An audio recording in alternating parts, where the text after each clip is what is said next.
Hello, Cravenites. This is Jason Cavalier, better known as the Bodega Clerk in Scream 6, and you are watching Craven, Something Scary.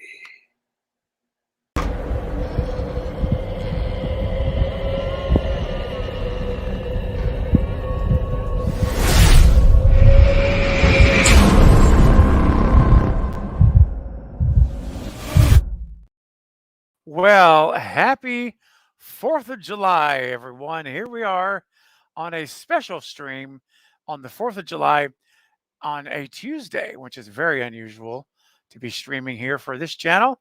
But welcome to all of you who are here. I'm so glad to see you guys starting to pile in. Sorry for the late start time, but it's just the way things go sometimes when you're living the hospital life. Things don't go on your schedule. And so you have to bend and flex and just go with the flow. So anyway, here I am, and I'm glad you're here. And yeah, happy Fourth! What a great time to celebrate um, what I believe to be the greatest country in the world. Yes, I'm biased. Don't hate on me. All of my amazing Cravenites who are not in America, I love you guys and I love your countries. But what can I say? I'm biased. I can't help it. So, what a great day to celebrate. And you listen, and if you're in a position where you're able to watch some fireworks, hey, enjoy it tonight. And if you're like me, you really can't get out and see them, then I'm going to be watching them later on TV. And hey, it's not like being there, but it's something. But here's the thing: the fireworks I'm going to be enjoying are happening right here on this live stream. And that's what I'm excited about is the fireworks we're going to have together with all of you in the live chat and some friends that I brought along to join me on the panel as well. So we're going to have a good time.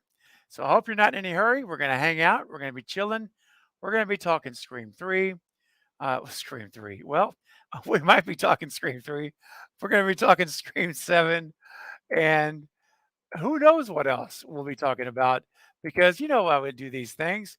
We like to just go with the flow, like to keep things unscripted so that we just go where the conversation takes us. And you guys help lead that conversation as well. And before I bring on my guests, I want to just say again to all my Cravenites and all my patrons alike, thank you so much for your support. I always want to tell you right before we get started how much I appreciate your support and how much it means to me and this channel that you do that. And you're so faithful every month with your channel memberships, your super chats, your gifting of memberships, all the things you do make a difference here on this channel and in my life. And I really appreciate all of you. And I want to acknowledge you all right now and put you in the spotlight for just a few minutes, for seconds, because you guys deserve the attention and the recognition. So, guys, I ask you to pay attention right now on your screen to every name that you're about to see, because these individuals are making a huge impact on this channel and the content that you're seeing that I make every time I get a chance to make content for you. So, here we go, guys. For my patrons and Cravenites, this is for you. Thank you so much. Right. Thanks again, guys. Much appreciation. Love you all. And as we get started here, we're going to be talking about Scream again. And we're also going to be doing a tier ranking tonight of some horror villains and icons. And that's going to be a lot of fun. And it's going to be a group consensus as we vote, and your vote counts. So be sure and stick around, have fun with us, and we're just going to have a great time hanging out together. One thing I do want to say real quickly, though, as we get started, and as you guys know, if you've participated in a live stream here, you know that it's impossible to get to everyone's comments and questions. It's just the way, the nature of the beast. However, if you have a burning question or comment for myself and the panel, simply send in a super chat. You have a way to bring it in, and I will move you to the front of the line of everyone else. We'll get you on the screen. We'll address the question and the comment, or the comment rather, and we'll get it taken care of. And we will not end the stream until every live stream, until every super chat is covered on the live stream. That's what I was trying to say. So, guys, appreciate it. You have that availability if you choose to do so. All right. Having said all of that, let me bring my guest on tonight, and you're going to know all my guests. They're great friends and just great people. So let me bring them on right now in no particular order. Please welcome, first of all, who I happened to see first when I logged in.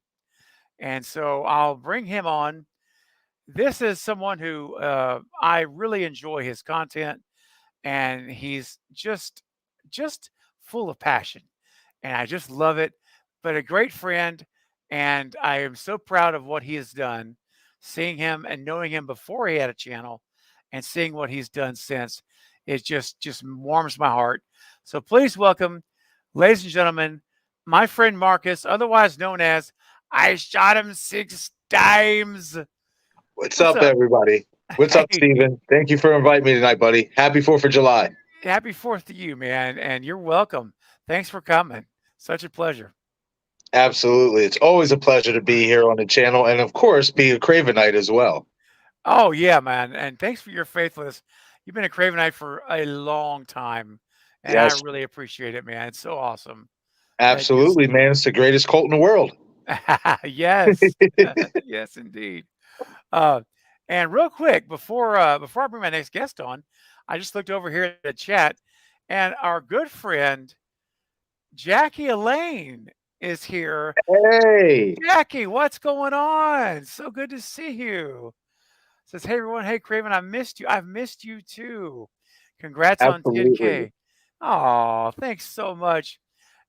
Jackie, it's so nice to see you. It's really made my night right now seeing you here.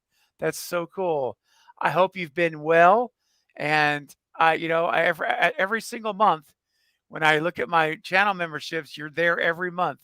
And it's like, oh my gosh, Jackie, you're so faithful, and I appreciate that. And I've missed you. And thank you for being here. This is so cool. And whenever you have some availability, let me know. I would love to have you back on the panel again. It's been so long, but we love you here, Jackie. We miss you. You are family here. You know that. And this is still your home. Okay. So it doesn't matter how long you're away, you're family, and you're right back in like you never left. So, so good to see you. And thank you so much for your congrats. That means a lot. So nice. All right. Sweet. Okay, let's keep going. Wow. Nice. Next up in the live stream is our good friend and pillar of the community as well. Please welcome our friend Sarah. What's up, Sarah? Hey everybody, how's it going? Hey, it's great. Thanks for joining us. And it's funny, guys. We were talking backstage, and I said, of all the people that I invited, I figured Sarah was the one that had the best chances of being here because she's in Canada. So I'm like, Yes. right? So, and you're available, and I appreciate you making the time to Yes, be here. happy 4th of July to all the other Americans. Thank you, thank you. Thank Uh, you, Sarah. much appreciated. And also, real quick, I just looked down and saw we have Beck in the chat. Says this is my first time watching one of these. Awesome, welcome, Heck Beck. yeah. Welcome, man. Yeah, glad you're here. Make yourself at home. We're just here to have a good time and hang out.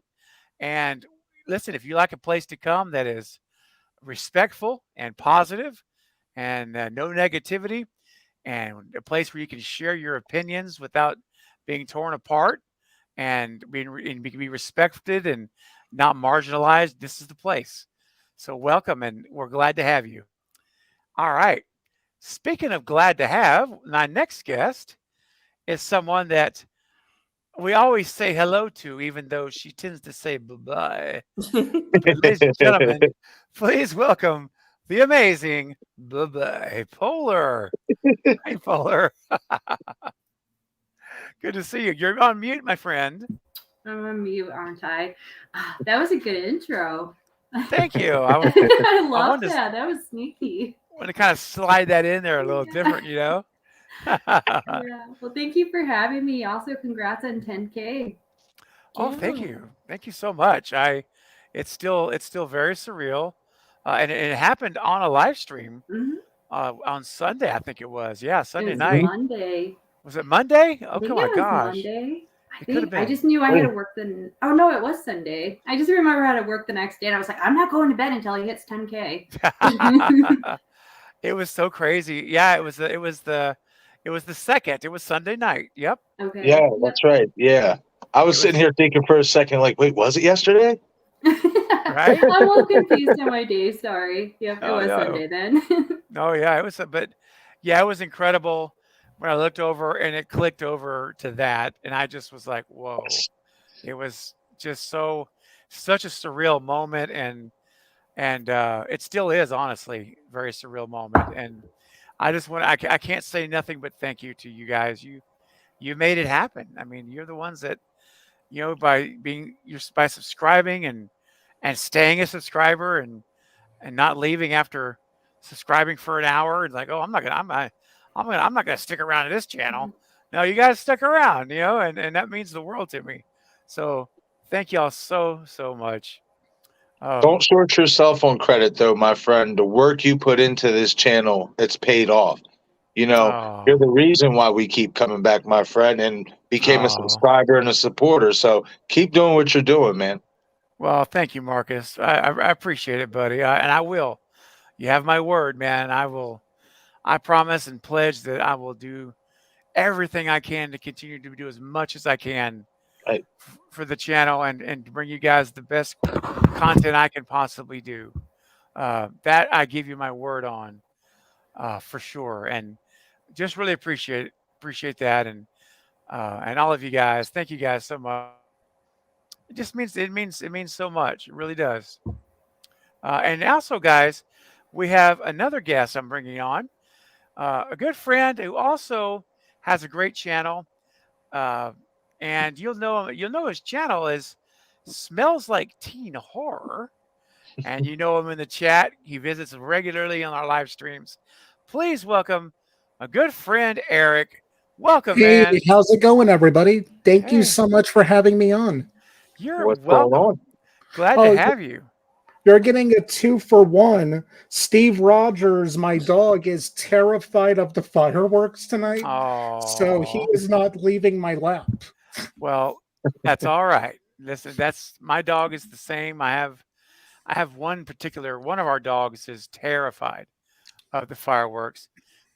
And so right now at home my daughter is keeping her very close and comforting her. So much like you are. That's awesome, Yeah. man.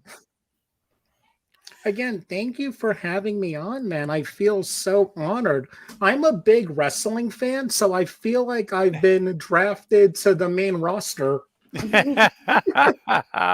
Right there with you, buddy. You're not Oh, alone. that's awesome, brother. Well, listen, I appreciate that. You're welcome. I'm glad you could come. And I figured, we're gonna have a good time talking Scream and doing our rankings together. I think it'll be a really fun night for us all to hang out and also give everybody a chance to get to know you a little bit better tonight as well, Eric, because you're a Thank great you. guy. And Thank you. That means a lot to me. absolutely. And I also want to say really quickly here that it looks like we've got a new channel member. It's like David. Hey, David has just joined. All right. The channel. And so, David, I want to say welcome, my friend, and that you are no longer just a subscriber and a watcher and a viewer. No, no.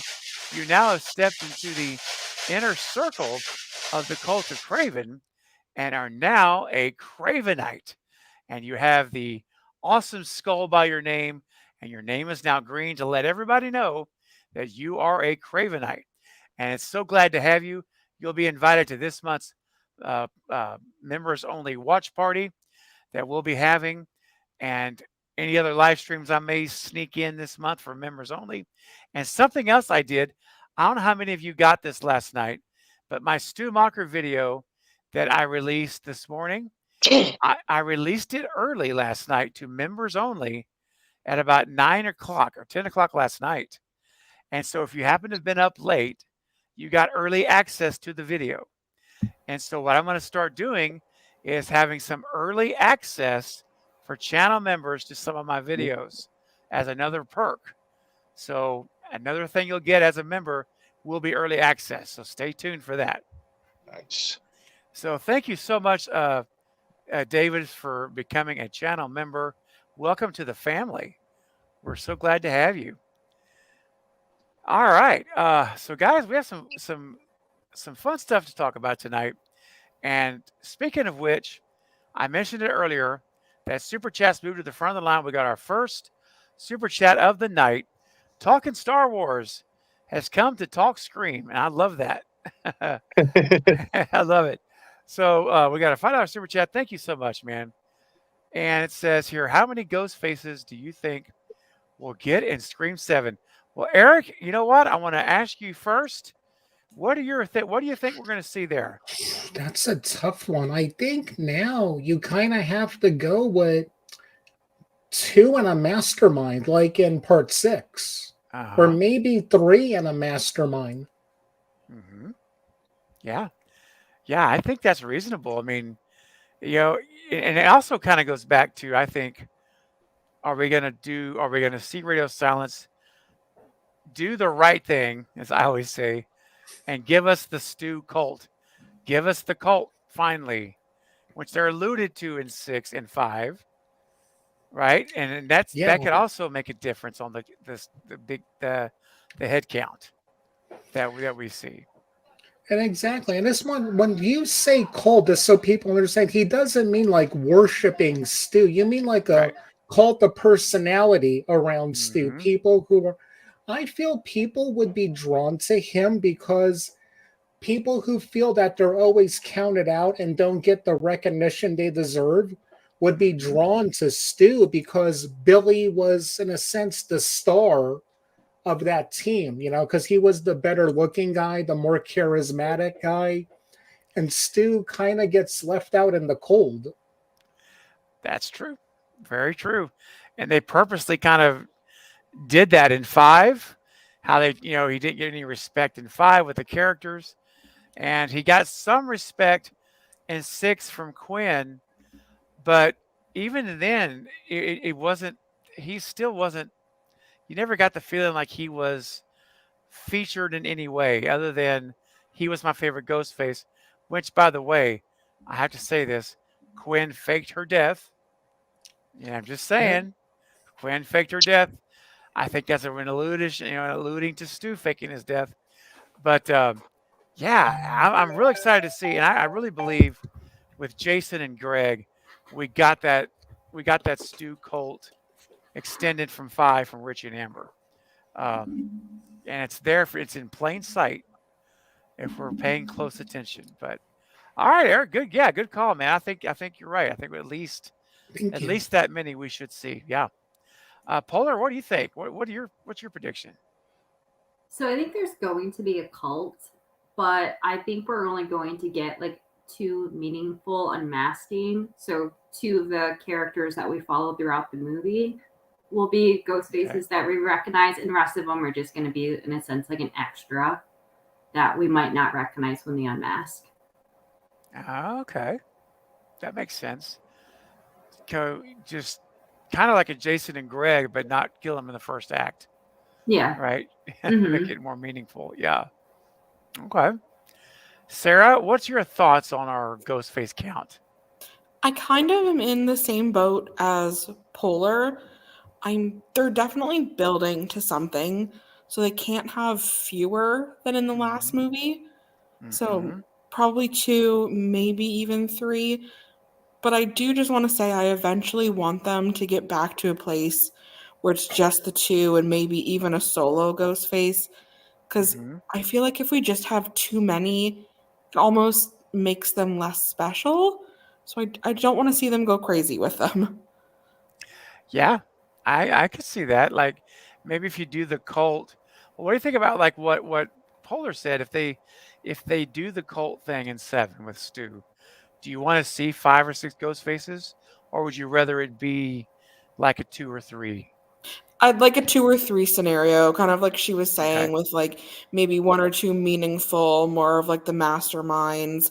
I don't think we need the followers all, robed up running around. It's creepier if they're just themselves. Yeah. Yeah.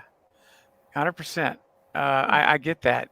Because there comes a point where if it's, like you say, if it's too many people, they're just people. You don't know who they are. There's no, you can only have, unless you have a cast of 25 people, and then you don't know who they are anyway. It's too many.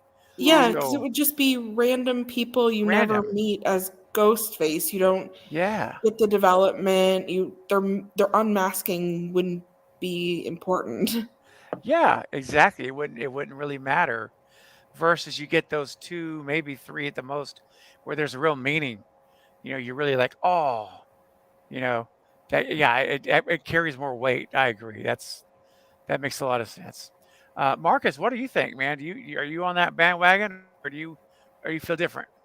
I feel like, I mean, especially if they're going to mirror Scream 3, and I think a lot of us expect them to mirror the Scream 3 that we got. I think they're going to mirror the Scream 3 we didn't get, and that's bring the Stu Macher cult in. And from what I remember, it was supposed to be Stu Macher plus 6 other people. So that would be a total of 7 people. But also, the cult members weren't, when they were revealed, they were basically playing dead. Like their characters were supposed to be killed off. And then when they were revealed themselves as Sydney, they rose up out of costume and stuff. That Yep. was supposed to be the plan. So, I mean, I'm not saying that it could turn out that way. Me personally, I would like to see a Ghostface cult being ran by Stu Macher. I think they definitely hinted at that. And I think if you go any less than the 3 or 4 that we got, it's like, why did you even build to it in 6? Yeah.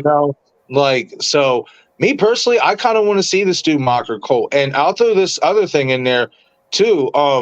The other original plan, the members of the Stu Macher cult that was supposed to happen was the Woodsboro Cinema Club. Oh, you're breaking up, Marcus. Oh, I am? Yep. So you said the original members, and then I lost you. The original members of Stu Macher's cult was supposed to be the Woodsboro Cinema Club. Oh, yes. Yep. So, The high school I mean, kids. yes. So, I mean, I don't know. I doubt they're going to go in that direction, but I wouldn't be surprised if we got at least Stu Macher, maybe 4 or 5 other people. Yeah. It could be. It definitely could be, man. And some of those will be people we don't know. Probably they'll just be random people. But there'll be 1 or 2 that we do know. That'll be the part of the friend group, the central core. And then there'll be others will just kind of fill it out, Right. Yeah. So that's kind of where I'm at too. I think I would definitely want Stu. Obviously, I want Stu back, leading the cult. And I think we've got to have at least 2 or 3 at a minimum. And I also am not opposed to having one of the ghost faces killed earlier in the movie, not the opening act like Jason, but I mean like maybe midway gets killed. Maybe Sam or Tara actually kills them, and they unmask them, and they're like, "Who's this?" They don't even know who it is. They're like, "We have no idea. Who is this person? We got to find out." And then of course the police detectives are trying to figure out who it is, and maybe there's some kind of clue on that person leading back to an email address or something leading back to the Reddit thread or something, you know what I mean, like pointing directions to the cult. And then as the movie gets further along, we find out the big reveal at the end with like the 2 really invested people in the movie kind of thing, just or something like that. Yeah. It's just one way. There's so many ways you could do it, right? Yeah. I'll throw this in there too, because I was recently going back through Scream 6, and man, like, I'm gonna put it this way: if they not only don't reveal Stu as the mastermind of the cult, if they don't answer how so much of his dialogue that only he would know from the original film was in Richie's movie, like Right.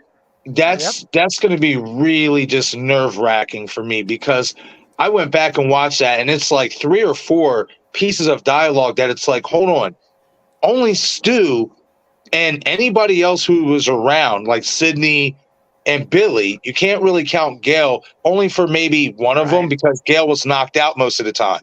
Yeah. Like, there's so much dialogue in that movie where it's like, wait a minute, how would Richie even know to put that in his movie unless he was told about that dialogue by That's somebody true. who was there?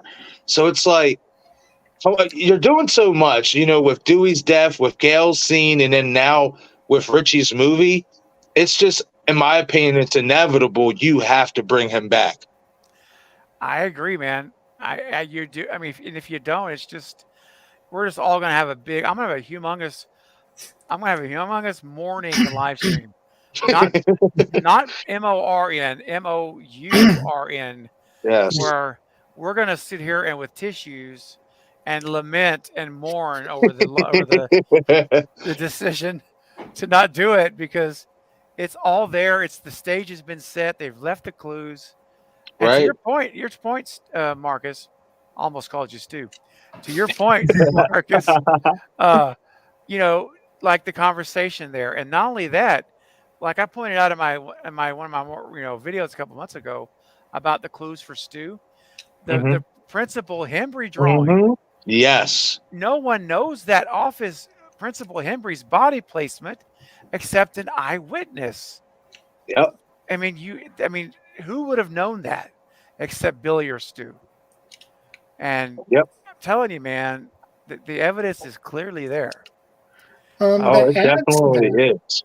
What's that, Eric?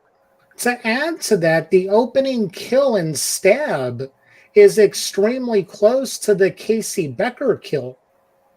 Another YouTuber pointed it out. It's like eerily close. So again, how would anybody know that unless there was someone who was there to tell them? That's right. Yep. Someone alive who was able to share the details. Right. Just like how Richie's movie, you hear if you hang up on me again, I'll gut you like a fish. But when you go back and rewatch Stab, that dialogue with Casey Becker, it's completely different. Yep. So Richie couldn't have got that dialogue from the Stab movies. Okay, yeah. No, you're right, because that's the one where she's like, I don't even know you. Yeah, I don't know you, and I don't like you already. I don't already just like you. Yeah, yeah, it's so bad. God. It's so bad. Yeah, Ghostface is like, what do you say? Cat, cut your tongue. Yeah. Oh, God. I just love the reenactment of Sydney and Billy's conversation in the hallway. He's like, the way the cookie crumbles. I lose it every time. Right. The way the cookie crumbles. But good old Luke Wilson. Stupid. Oh, I know. It's the way the cookie crumbles. Yeah. Yes. Stupid. It's so awesome. It's so over animated and great. It's like a great made for TV movie. Yes. Absolutely. Well, talking Star Wars, that was a great question, man. That was a great one to get our gears turning. And for your super chat clip, my friend, let's see here. Anybody have a request on the panel? No. Oh man. I mean, I'm always going to say work safety. But... I was waiting for it.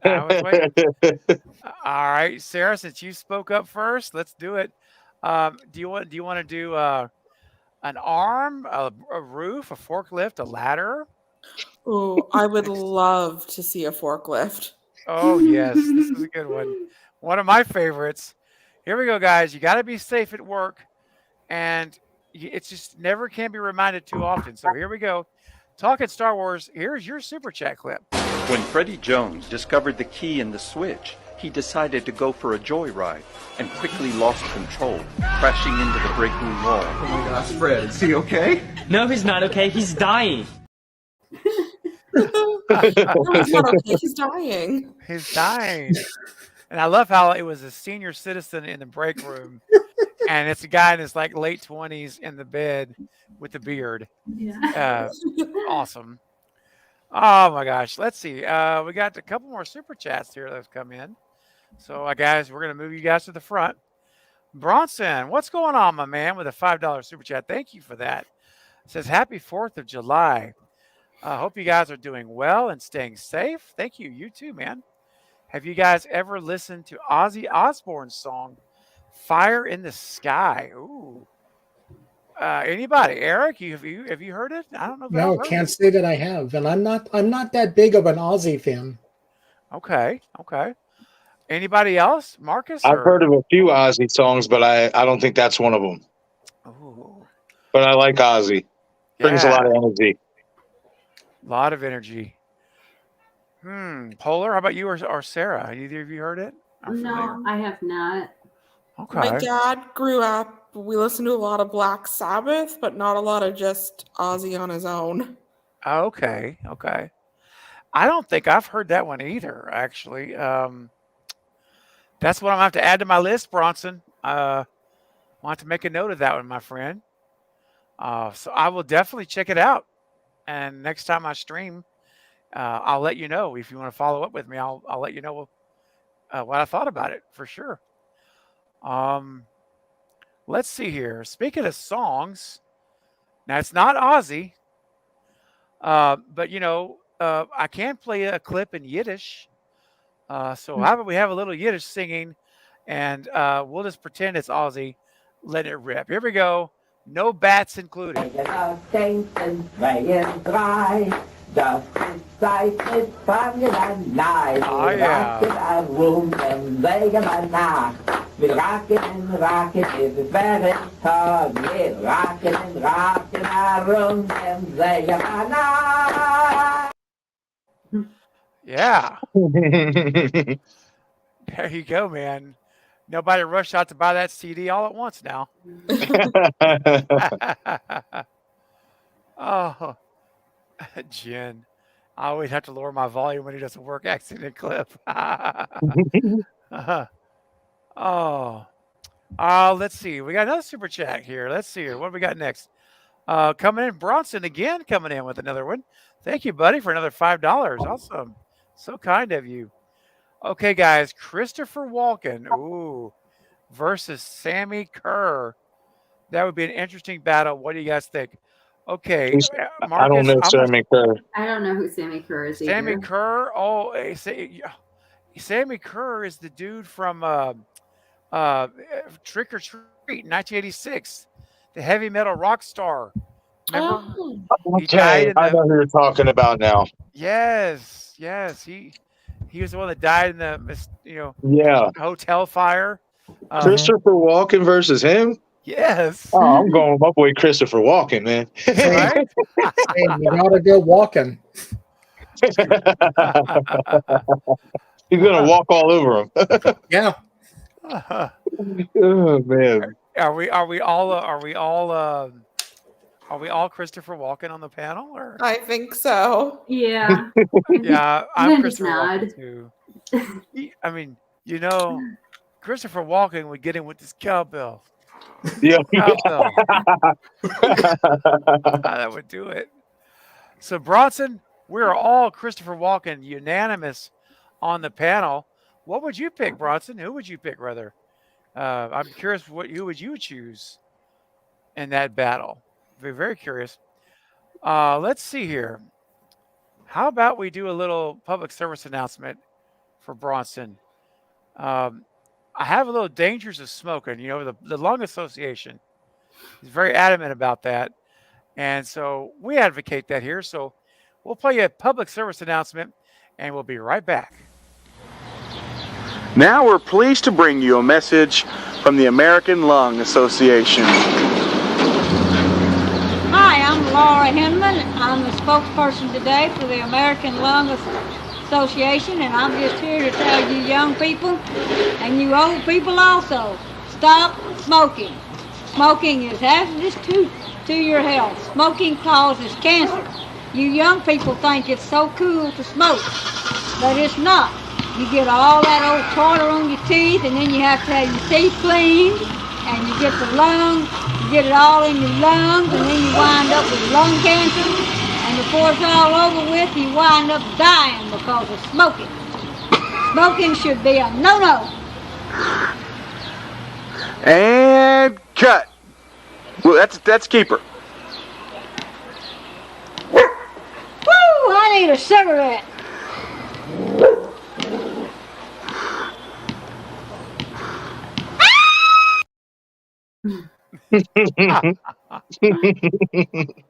Oh my gosh. She was such a good sport. I'll tell you what, Michael and She I really was. put that woman through the ringer filming her all kinds of stuff. She was a great sport. She had fun. It was good times. Good times. Hey, what's up, John? So you're the best, my friend. I love you. Oh well, thank you, John. You're awesome too, my friend.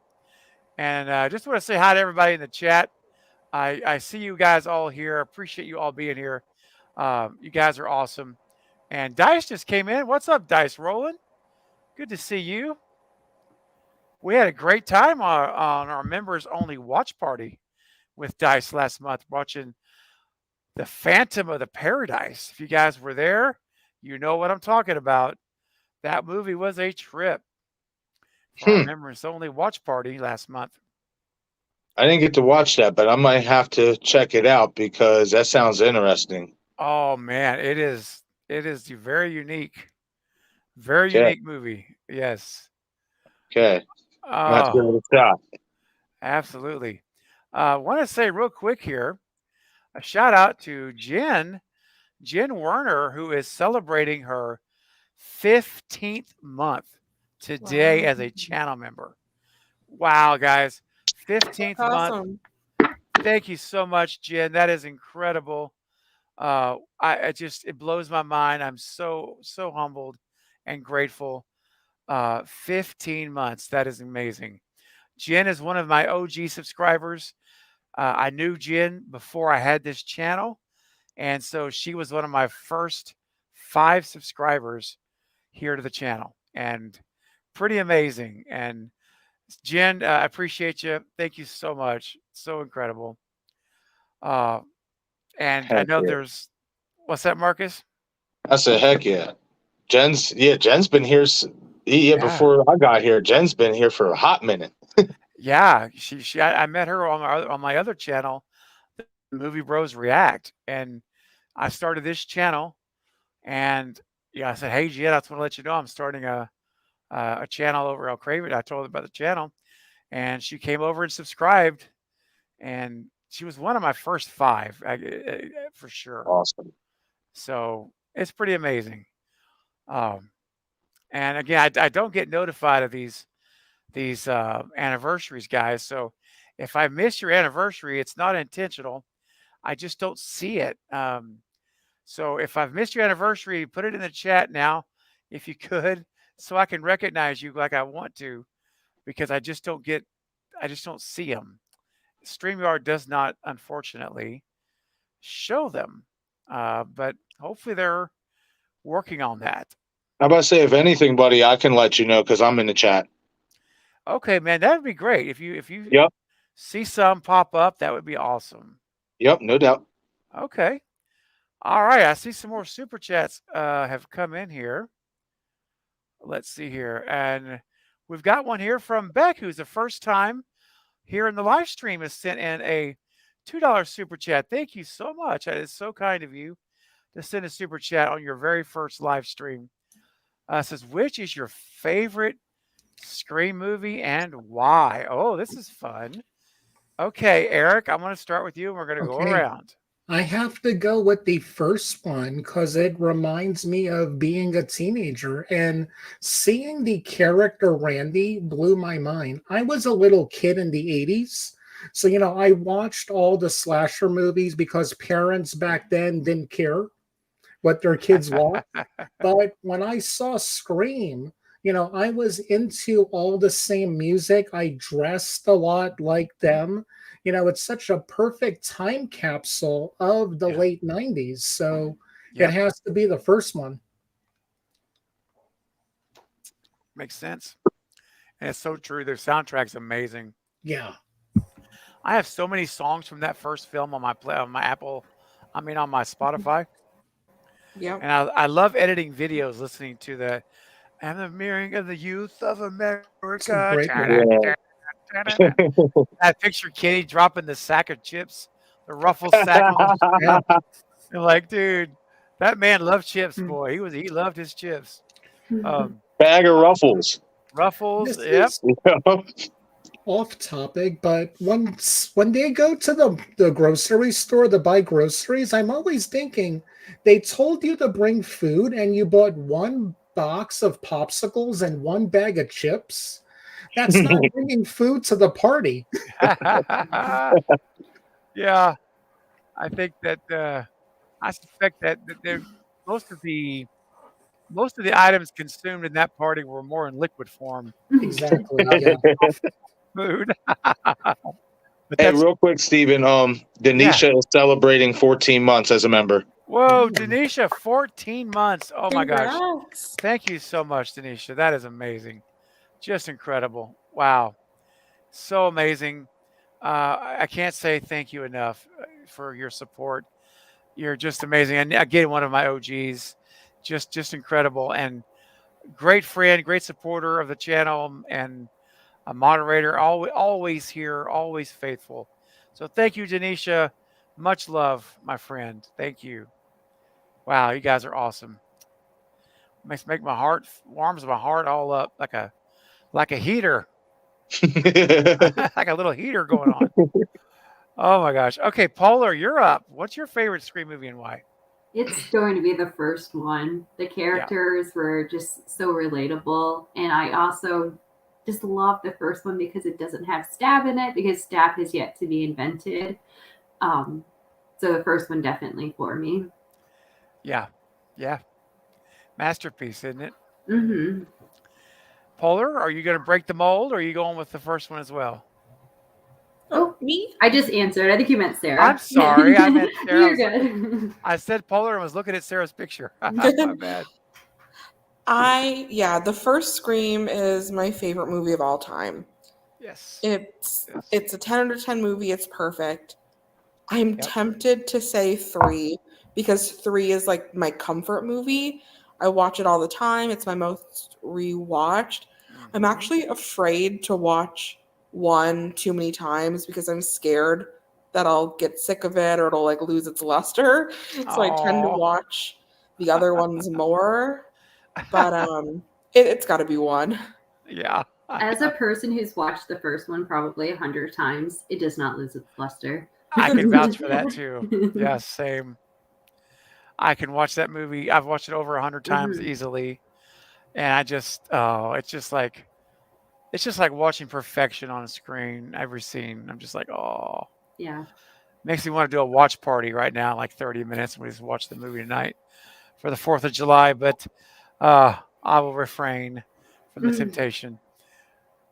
But yeah, I understand that, Sarah. Yes, like you don't want to go to the well too often out of fear it'll lose its shine. But I promise you, it just gets shinier and shinier for me every time. It really does. But I love it. I respect it. And 3 is so fun. Oh my gosh. All right, Marcus, how about you, man? The OG, the original. Nothing tops it in my opinion. I just feel like Polar said, the characters so relatable. Even though I was a young kid at that time, it was just you just love the characters, man. Like you love every single one of them. Every single one of these characters you have feelings for. Like you want to see them live, but some of them are going to die. You know what I mean? But just top to bottom, storytelling, character work, everything was just spot on. That voice with that costume, come on, man. Like I think the scene that really stands out for me, that stood out for me as a kid and it still stands out for me as an adult, is when Casey goes in the kitchen and she grabs the knife. And right when whoever, I think it was Stu or Billy, one of them is running across the hallway or whatever, and that score hits, and it's like dun, dun. It's just like, oh man, it's like it's so suspenseful, like, and it just everything looks good, it sounds good, it feels good, like so. Like I have other Scream movies that I do like, but nothing tops the original feeling of the original one. Yeah, yeah, I agree with everyone. Scream One is my most favorite. It also is my most favorite movie of all time. I think Polar, you said that right. Yeah, my most favorite movie of all time. Period. Regardless of genre. So, Eric, do you want to add something to that? Yeah, would we all agree that it's because of the simplicity of the film? And I mean that in a very big compliment, because the best type of art is when it's a simple, easygoing story. All of the other movies, the believability kind of gets a little okay, especially going into 3.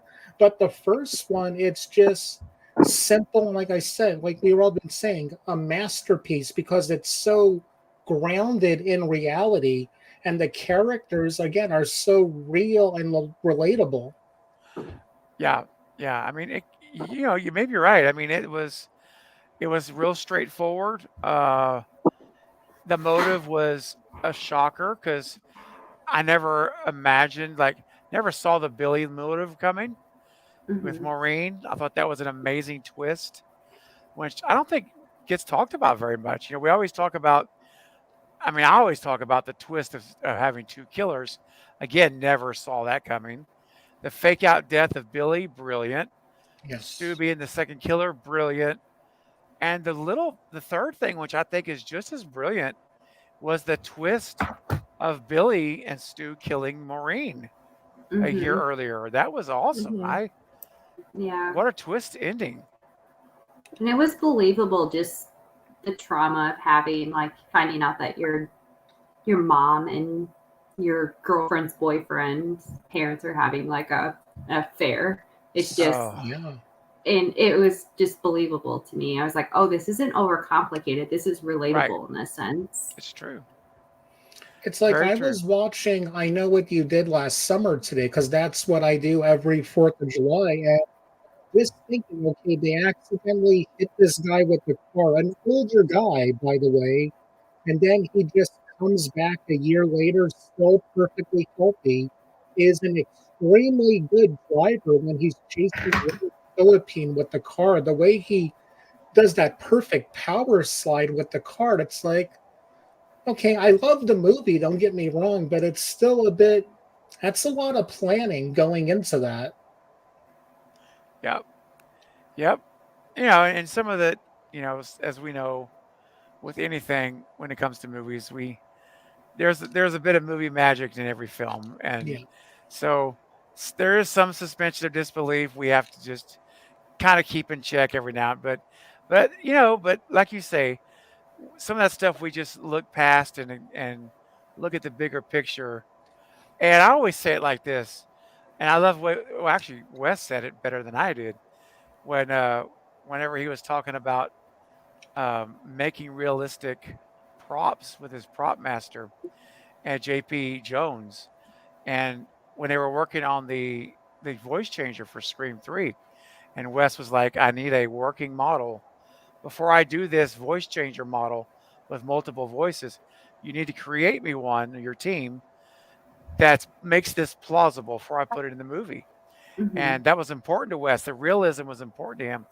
And so they did come up with a working model that had a computer, I forgot what it's called, but it's got a computer board in it, whatever, where they had like 5 voices that were captured and recorded. And they showed it to Wes, and Wes said, okay, I'll go with that. And, and basically JP was like, it's not exactly like what they're doing in the movie. And then Wes's response was, listen, if I was here to make films about real life, I'd make documentaries. And I'm like, it was the perfect response. These are fiction movies. These are creative movies from the imagination. And so there is an imaginative element to all of these movies, every movie, and so that I give the writers and directors some leeway because it's a work of fiction, it's an art, it's unless they're trying to document a real life event, then I'm more strict, really strict. Um, but having said that, sometimes things can take you out of a movie. Luckily for me, though, personally, nothing in the Scream franchise has done that yet. Yeah. It's never taken me out of the film. I'm so thankful for that. Um, I'm always nervous that there's going to be one, especially as more sequels come, that it's going to happen at some point where it's like, oh no, you know, um, Yeah.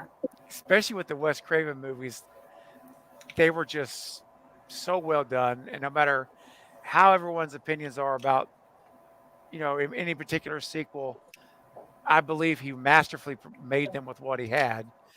And there's a certain level of just polish to them. And that's hard to maintain because he was a masterful filmmaker, Yes, 100%. Yeah. Big shoes to fill, which what I have to say though, I, I thought Radio Silence, they're not going to be Wes Craven by any means, but they're not dropping the ball. I don't think that, at least to my opinion, they are not. They're not doing what Halloween 5 did. The director for Halloween 5, who never saw a Halloween movie before, and he came in and directed it. Very You know true. what I'm saying? Very true. So very true. that's one thing, and and everyone I've talked to, who I've interviewed, who's worked with Radio Silence and has met, who knows them, and they've all said the same thing about them, that they're like Michelle, Liberate, who was basically just underneath them, being the production designer for the whole movie. She just talked to me a lot about how much they loved Wes Craven and they loved those Scream movies and how much they really wanted to honor him and how they made these films, and that it meant a lot to them to get it right and to do the homages and all of the Easter eggs.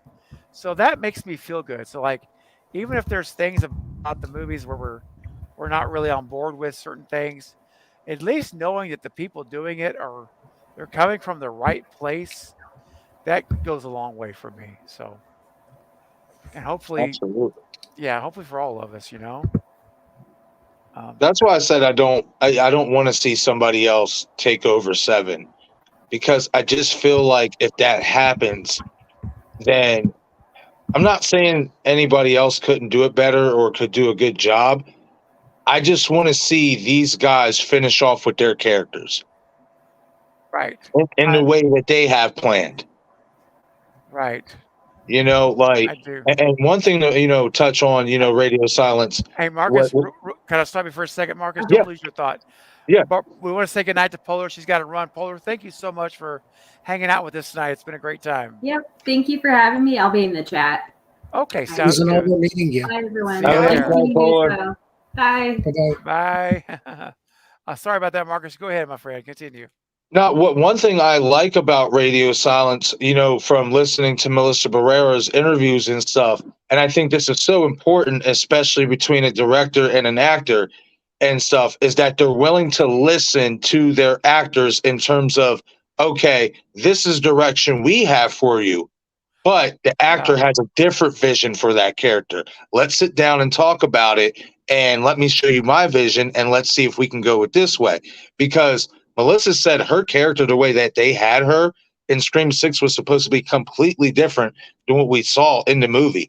And when she said it, she sat down with them and that they was like, okay, if this is what you want to do, this is what we're going to do. I like that a lot. You know what I mean? Because that tells me that, there's no arrogance there. You know how there's just some filmmakers, it's like, no, we're going to do it the way I want to do it. It's my movie. No, sometimes you got to listen to the actors. They're the ones playing the roles, They're the ones that are studying their butts off to try to get the role right. So if they see something that they could, utilize to their advantage, why not listen to them? I like that a lot about Radio Silence, and that's why I want them to come back for Scream 7. Yeah, me too. I want to see him finish it out. for sure. And I hope they get that opportunity. You know, we'll have to see what's going to happen. Yeah. Hey, real quick, uh, a good buddy Knight from the Night Watch Zone is in the house. What's up, my friend? Hey, What's Night. everyone? What's up, Knight? Salute to the panel and my bro Steven. Well, thank you, Knight. We're going to Salute be to you, hooking sir. up soon, my friend. Yeah, salute to you, buddy. We're going to be hooking up soon. Knight and I have been missing each other. We're not been able to stream together in a little bit, but we're going to do it soon. So stay tuned. Thanks for being here, Knight. Have a good night at work, my friend. And let's see here. All right. And Extron is also here. I want to say hi to Extron. Good to see you, buddy. Okay. What's up, Oliver? Oliver just popped in. All right. So that was a great question, Beck. And thank you so much for your super chat. Much appreciated. And for your super chat, we'll do another work safety clip regarding forklifts again. Forklifts can be very dangerous. Here we go.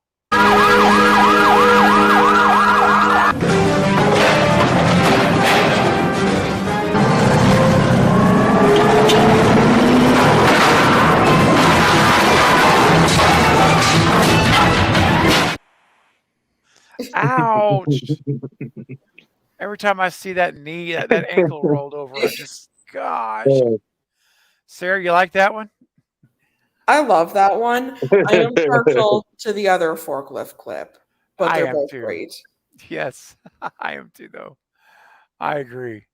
Let's see. We've got one more super chat, a couple more super chats to get through, and then we're going to start doing some tier rankings in a second. You guys get ready for that.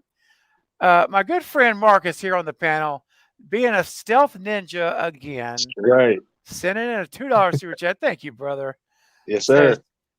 Salute to 10K. We're going to drink one to 10K. Hashtag Stu lives. Hashtag Charlie lives. There you go, buddy. Hashtag get it up. Yes, sir. You know what? On that note, my friend, there's only one clip to play, Marcus. Come on, I know. I'm ready. We got to do it, dude. You ready? Yep. Yes, sir. All right. Here we go, guys. Let's get it up. Yeah! I'm ready, baby! All right. If you're on the Stu train, let's get those Stu emojis. Get up! Chat. Let's go. Get up! Get it up. Get up! Get up! Oh, yeah. It was fun. Yeah, it was fun. Love it. Thank you, my friend. Yes, sir. That's awesome. Let's see here. We've got a couple more here. One second. Someone else is going to be joining us, and they keep texting me. Okay. They'll be joining here in just a minute. Got another guest going to be joining soon. Nice. But until then, Bronson coming in with another $5 super chat. Thank you, Bronson. Oh, here we go. For a dance-off, I would go with Christopher Walken. Oh, for Guitar Hero or Battle of the Bands, I would go with Sammy Kerr. Can't argue with that. That makes sense. I think Christopher Walken would win the dance-off, 100%. Yeah, I think so too. Oh, yeah. He's got the moves. He does. Man, I got to tell you a funny story. If you've never seen this movie called All American Murder, you probably haven't. It's a Christopher Walken movie. It's a slasher. Oh, okay. Whodunit? It's actually a slasher whodunit. I suggest watching it at least one time. You probably won't watch it again, but it's worth one time. And I watched it a few months back again. It had been a year since I'd seen it. Came out in the 90s. And there was something wrong with the audio transfer in the movie. And it was causing a slight echo, a delay. And so they were out there on the playing basketball, like playing shooting hoops, him and the main character. And so he'd bounce the ball and it would go boom. Instead of just going boom, like when you hit it would go boom. And so, and then they would start talking, and it'd be like, well, how you doing? And it started getting crazy. I started getting laughing. And I couldn't stop laughing because it's like, when you get tickled, you can't stop. Yeah. It's so I highly recommend it. I hope you get that version of it because it's funny, Oh, okay. and it'll make you laugh in that one scene anyway. I don't know Yeah, what I'm gonna happened check to it out. something happened in that scene. Their audio just got off. And I hear a knock at the door, ladies and gentlemen, and glad to have him on the stream. Haven't had him on the channel in a little while. So please welcome my good friend from Destination Station, Destin. Welcome, my friend. Hey. What's up, Craven? What's up, Hey, Destin? man. It's good to Happy see 4th you, of July, everybody. Happy 4th Happy of Same to July. you. Yeah. Glad Thank you you could for the make it invite. tonight. I'm You're kind welcome. of winding down. Been on the road all day. I was like, you know what? This is a good time to just wind down with some good people. Absolutely, buddy. I'm so glad you're here. And I don't know if you had a chance to meet Eric yet from Smells Like Teen Hey, how's it Horror. going? Hey, man. Yeah, no, I don't think so. No, not yet. But I like your channel. Oh, thanks. Thank you. I'll check out your channel as well. I might be subscribed to it. I'm not sure. Yeah. But yeah, definitely. Nice. I appreciate that, man. Thank you. Well, you know what, Bronson, I think you're onto something, my friend. I think we all agree. Christopher Walken wins the dance-off. Sammy wins the guitar battle. I think that's a good one. And you know what? I don't have a dance of Christopher Walken, but I do have some dance moves from Crispin Glover that we can enjoy. Let's go. So let's do it. Here's Crispin Glover, and I think he'd win a dance-off too. Here we go, my friends. Oh,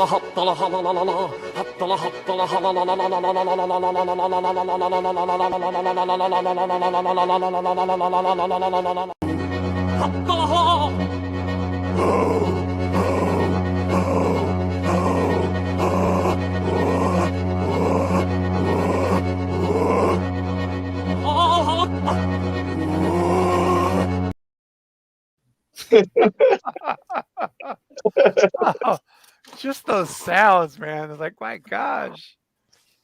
Oh, man. Where'd you get the sound for?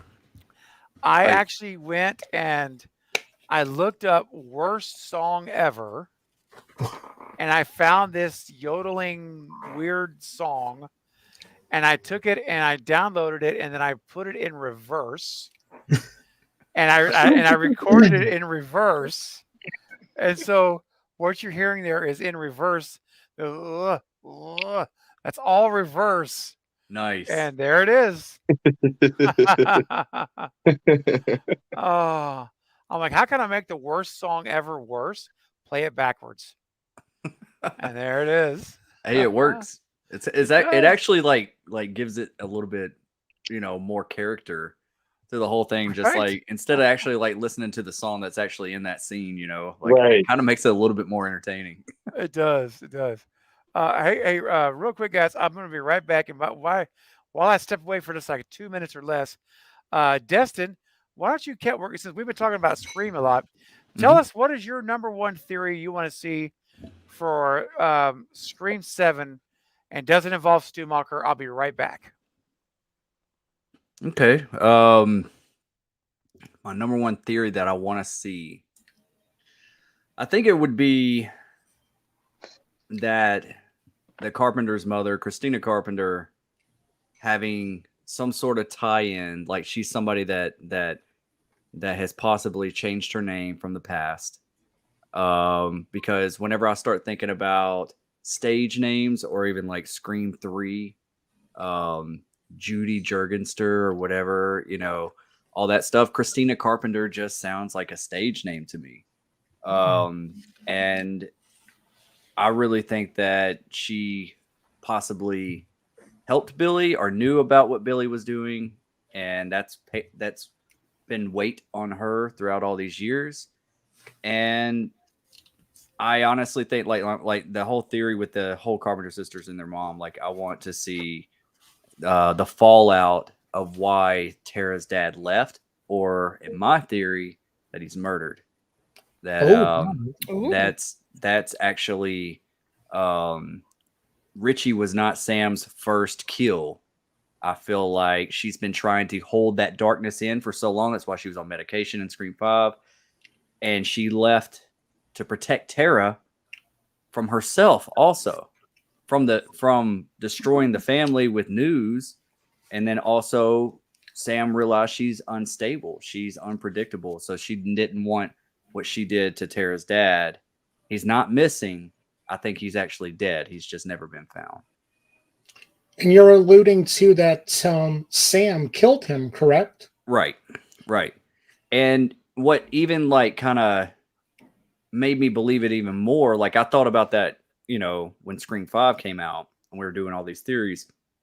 But if you it's very quick at the beginning of Scream 6 when Sam is sitting in front of her therapist and he says that you've talked about the abusive relationship with your father. She's never met Billy.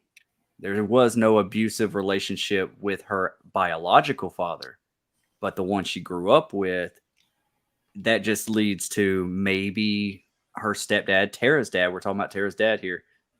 Maybe he started acting different to her when he realized that wasn't his child. And maybe it turned into abusiveness. And then maybe Sam snapped. That's what I'm thinking. He left that night when he found out that Billy was Sam's real dad. So he was abusive before. So I'm about to say he had to be abusive before because Sam told Tara that night when he found out, that's the night he left. Well, then maybe that's something that set him over the edge and they just had a big blowout and she maybe it was an accident kill. Maybe they just had a big struggle and he fell. I don't know. Bro, that's interesting that you brought that up because it was funny because I did a theory video talking about something that I caught in Scream 6 and I felt like Kirby's attack scene was staged and I personally feel like Sam helped her.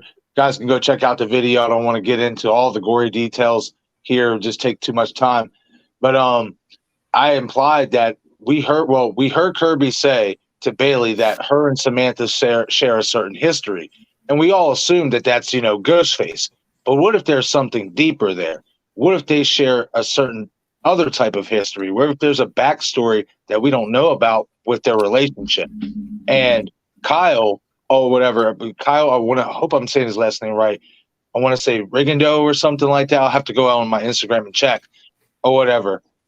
But he sent me a message and he's basically on the same boat as you, Destin, with Samantha killing her abusive stepfather. But then to go piggyback with my theory, he said, what if that's what is the deeper connection between Samantha and Kirby is that Kirby helped Samantha cover it up? That's interesting. Yes, I found that's that a possibility. If they were friends or something, maybe she called Kirby because that was the only person she could trust or something. Right, exactly. Maybe they were closer friends than we really know. Right. I think that's really interesting. I just, like a lot of people think that Richie was her first kill. I say that was overkill. I felt like that was built up, right? Aggression. And she's been holding this in and trying to keep it at bay with medication. And when all this happened, it just triggered and she just went ham. And she just let it all out. I mean, I wouldn't be surprised. Or, I've also heard other theories that maybe Stu Macher is Tara's dad. Like, I don't know. I thought that was pretty interesting. Something I never really even thought about until recently. But I have to say that there has to be something more in the family dynamic. Something's there that hasn't been revealed yet, and I hope it's something that actually makes sense. Like I don't want it to be like I almost want the Christina Carpenter angle to be connected some way. I've always said that like Scream, and I know I'm getting long-winded here. I haven't talked about Scream in like 4 or 5 days since I've been at my parents' house. So I'm like holding it in. But I just want it to be like I want to see a flashback of Christina Carpenter at the Stu Macher party in '96. And I always thought that it'd be really cool. You don't have to show their faces. You can just hear the line dialogue and see the back of them of Billy and Sydney walking up the stairs, and the camera can pan over Billy and Sydney walking up the stairs, and you see Christina Carpenter sitting there with like a red Solo cup, upset seeing Billy go up the stairs when she's supposed to be pregnant with his baby. And maybe that could be I've always said that we need flashbacks and Scream movies. I think it would just enhance our experience with them, with the stories, and we need to fill in those gaps. Well, and one of the questions that is out there, and I don't know that we'll ever actually see Christina Carpenter. I think that Christina may just be a character in name only, especially with the direction they did in 6, where they're saying basically, hey, she's disowned us now. Like she's completely disowned Tara and Sam.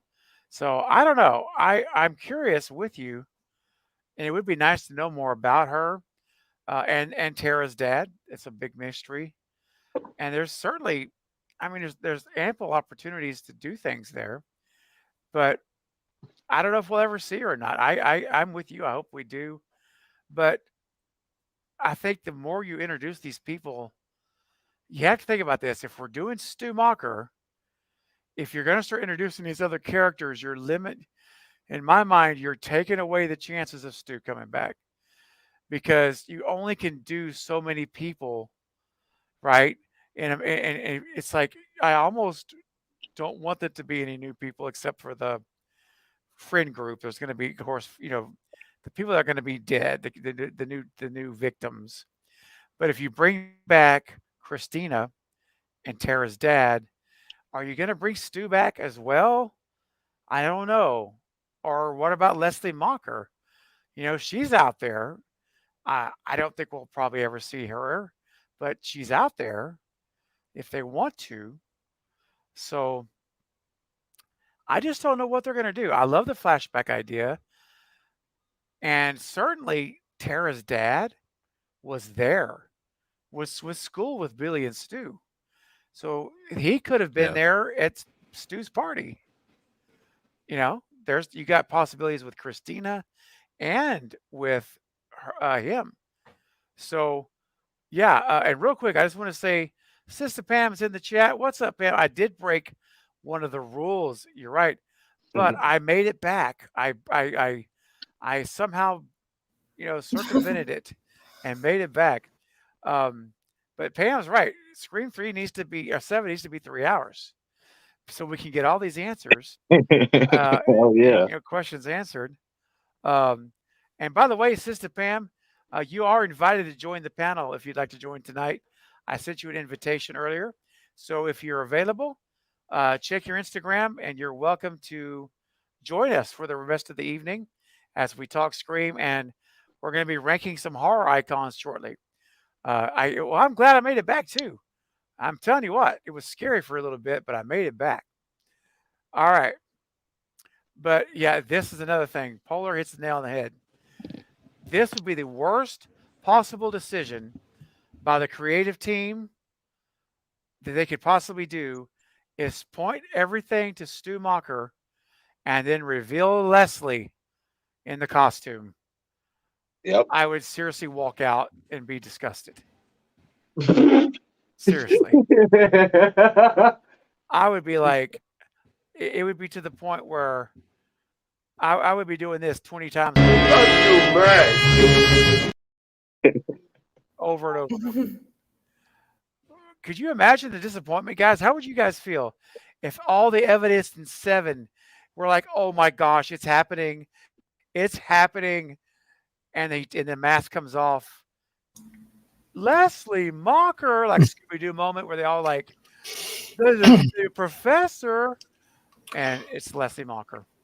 Right. Even if the movie is a 10 out of 10 up into that point, that would drop it down to a 1.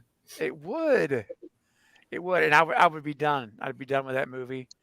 I would have such a scathing review. That's the one thing that these new films, they're great all the way up until that reveal, and it's the way the killers feel like they're in a totally different tone of a movie. And it's like, why don't you keep that same mean-natured, dark tone? You know, Right. it's like they almost feel like they're like in a Fast and Furious villain type of movie. You know, it's like the movie shift. The tone shifts whenever the killers are revealed, and that's what I want mainly, is just to be serious when the masks come off. Absolutely, man. No, you're right. It just would not work at any level, any level. But you know what does work at every level here is your guys' generosity, sitting in your super chats. Beck sitting another one in. Thank you so much for a $2 super chat. Says, anyone here a fan of the Saw franchise? I am. uh, Polar. I mean Polar. I don't know what in the world. Jeez, Sarah. Are you a fan of the franchise? So I really like the first Saw movie. Yes. And I don't mind Spiral. Yeah. I'm just not a fan of the ones in between. I'm just not super into gore, so they're just not for me. Okay. Okay. Now you guys know Saw 10's coming out in October. Right. I'm pretty pumped for that. You guys ready to see Tobin Bell back? Yep. I've been doing videos, keeping up on it. I've been keeping up, making sure if there's any new news, I want to, report about it. Gotta hit I don't want to get my hopes up. That's how I feel. Like, I don't want to get too Ah. excited because I think it's great. I'm waiting for it, but I'm trying to lower my expectations because I don't want to be disappointed like the last few Saws. Right. I can understand. I feel like this for me. My one wish, you know what I mean, for this movie, I know it's a long shot, but bring back the Stu Macher of the Saw franchise, Adam Stanheight. You got to do it. You have to do it. Like, because the one thing we have never got answered in the Saw franchise is who is taking the photographs. And I know they implied that Adam was killed or whatever and all that stuff. Me personally, I never bought it. I never I bought thought it. that was a missed opportunity. I was like, he shouldn't be dead. He was like that's your bread and butter right there. He made the movie. Well, see, it's like Matthew told Jamie at the Denver Expo over this weekend, buddy. He's not dead. Like, I honestly think there's a chance there that they could bring him back. And especially if you're setting it between Saw 1 and Saw 2, we don't know how long after the events of Saw 1 that Amanda supposedly killed him. And for all we know, they could retcon that. It could. Yeah. Saw 2 was such a good movie. That was one of my favorites. I remember being so excited seeing that movie. It's just, yeah. I don't know. I love Saw 1. I love the ending of Saw 1, but like, as far as like watching from beginning to end, I think I'd probably rewatch Saw 2 more. I love the first three because if you look deep into them, they're about something. Like Saw 1 is your sin will find you out. The things you try to hide in life will always be found out. 2 was about how impatient people are. If I forget the new kid on the block, if he would have just waited and be patient, he would have found his son. And 3 is what unforgiveness will do to you.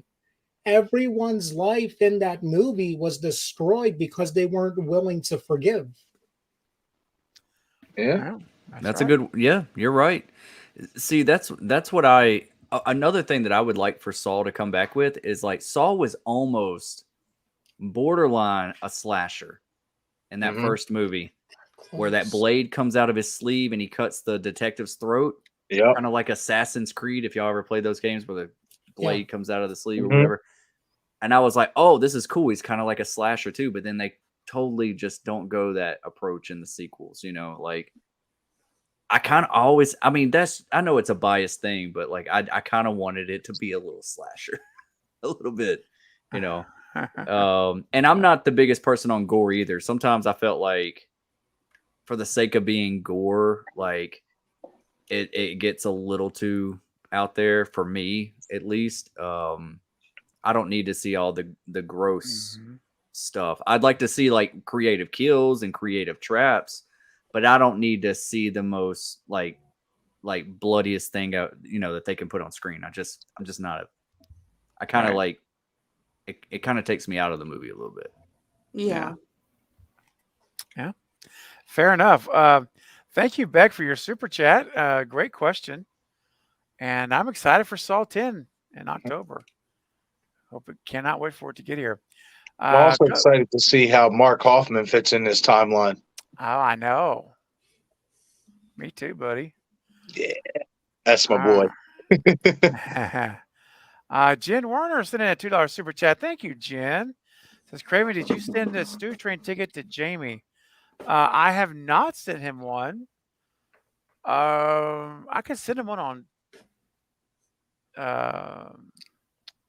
Trying to think how to send him one.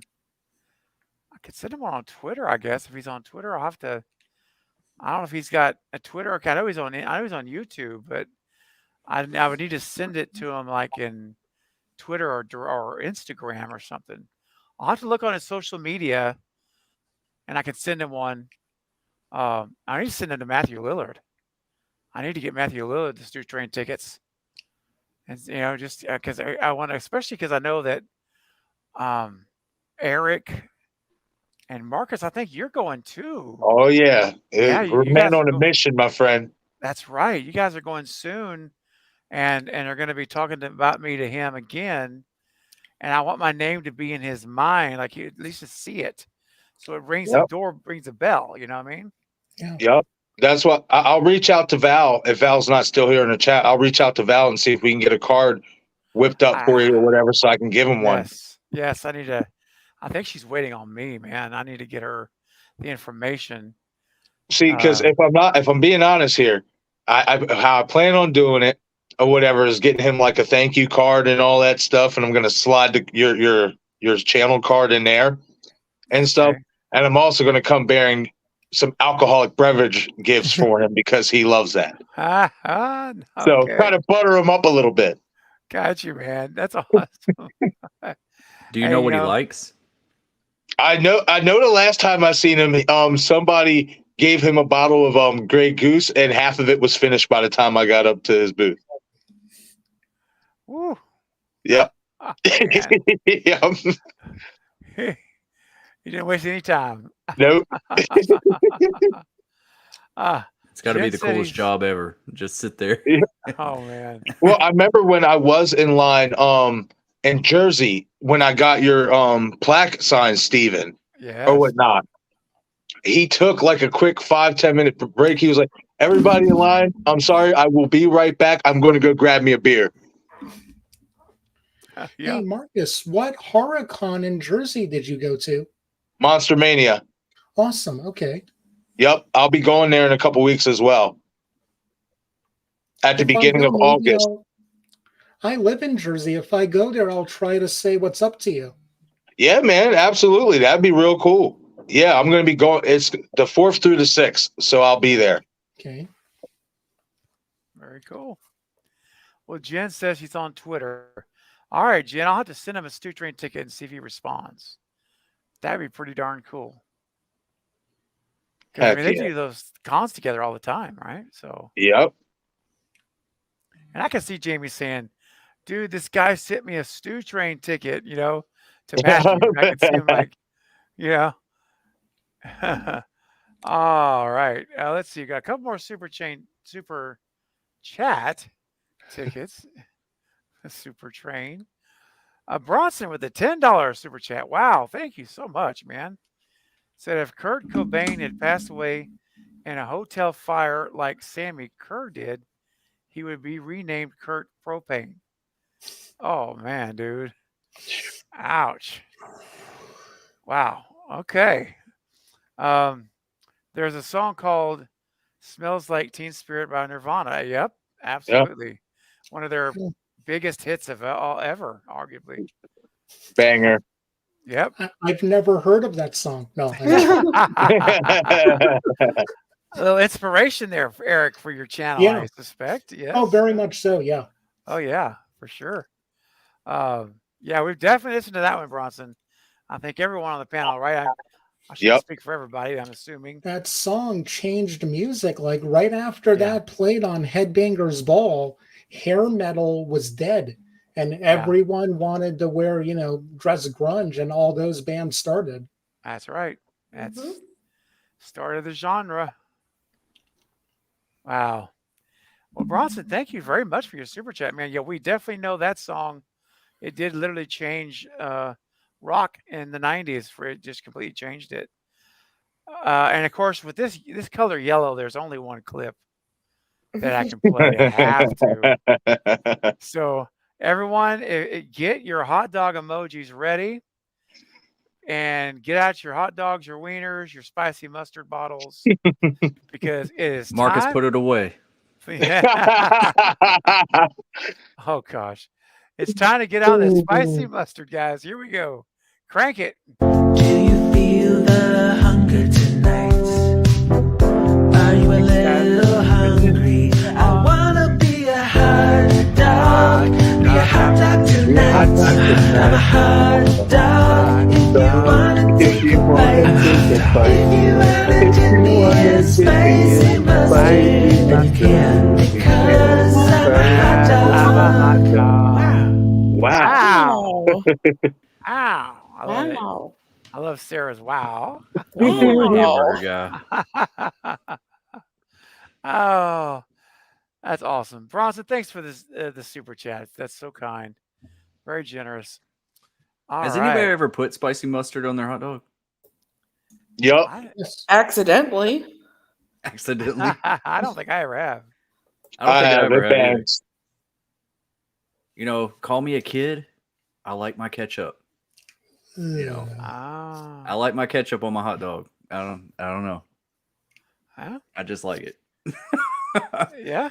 Everybody's already. What about always tried sriracha to, like, hot sauce? Never Absolutely done not. that. That Never is done good. That's very good. I do like the sriracha hot sauce, but I've never put it on my hot dog.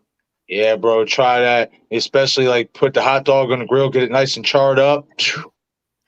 I'll tell you what I do more than like hot dogs. They got these like red hot links, but it has to say like hot links in the corner. You can almost buy the ones that aren't spicy, and they're like sausages, but they're kind of like formed like hot dogs. And when you put them on the grill, they'll pop, and they got these jalapeno seeds in them. And that means they're ready. Once they pop open, that means they're ready, man. And I'm talking about like put some mustard on that, man. Man, it sounds like one bite and you pouring out in sweat. Pretty much. Oh my gosh. Guys, we're going to keep it rolling. Oliver sent in a $5 super chat. Thank you, Oliver. Says, I love Saw. All right. I'm waiting for Saw X and have tattoos of Tobin Bell. Hey, that's what I'm talking about, man. Nice. Nothing wrong with that. That is commitment to a franchise. That's passion. And there's a lot worse tattoos than you could get than Tobin Bell, man. He's awesome. Do you guys know that Tobin Bell was in a couple episodes of Seinfeld? Yep.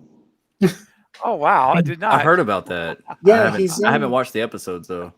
What was he like, the store clerk or something like that? Yeah, he owned a thrift store where George goes to sell his dad's old clothes, and he's in an elevator scene also. Yep. Well, that's a neat little bit of trivia. Might be good for a short. Did you know? Oh, I'll see, Oliver. Thank you for your super chat. Let's find a clip here. Let's go back to some work safety. Although I do have some biscuits brewing in the oven as well. But you know what? Let's take a look. We hadn't played this. I haven't done this one in a while. Here we go.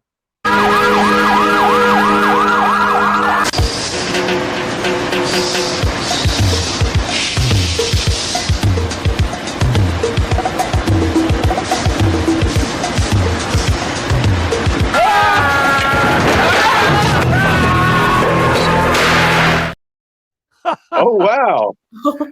It's been a while since I played that one. I forgot about that one. I was like, most people probably forgot about it. It's been so long. Wow, man, That's Dad, painful. very. Some Final Destination stuff going on there. I was thinking exactly. Yes. Beck coming in with another $2 super chat. Thank you so much, Beck. Says if they set Scream not in the U.S., where would you want to see it? Oh, okay. Destiny will start with you and we'll go around. Okay. I mean, this might be a cheat because Okay. I mean, but I'm gonna say that this is in international waters. Uh-huh. On a cruise ship. Yeah. Ooh. That could be so fun. Yeah. Like just I've always felt like I've always wanted to see like more horror movies on an actual cruise ship, not like an abandoned ghost ship that we see that a few times throughout cinema. Like no, like people are partying, people are having fun, and then just you're in the middle of nowhere and just something goes crazy. I think a cruise ship is a great place for a whodunit. There's enough people there that you don't know who is who. Can blend into crowds, and I don't know if y'all have ever been on a cruise ship or not, but you can get lost in those things. They're like mazes, some of them. Mm-hmm. So, oh yeah, I like it. I like it a lot. Cruise ship, man, that's a good one. Erica, what about you? I'm gonna have to go with England. Okay. Like a vacation, maybe, or what do you think? Yeah, something like that. They all go on vacation, or you could go the "I Still Know What You Did Last Summer" route and have them win something. Or I mean, they're pretty famous right now, the core four. So someone somewhere would want to have them on a show. Yeah, then there's always Canada. Montreal, perhaps. Exactly, yeah. So my one problem with Scream 6 was there was no cat in the bodega. Because every bodega you go to, there's always a cat. Oh, that's funny. Oh gosh. Sarah, what about you? Do you have a location in mind? Yeah, I was thinking kind of similar to I Still Know What You Did Last Summer.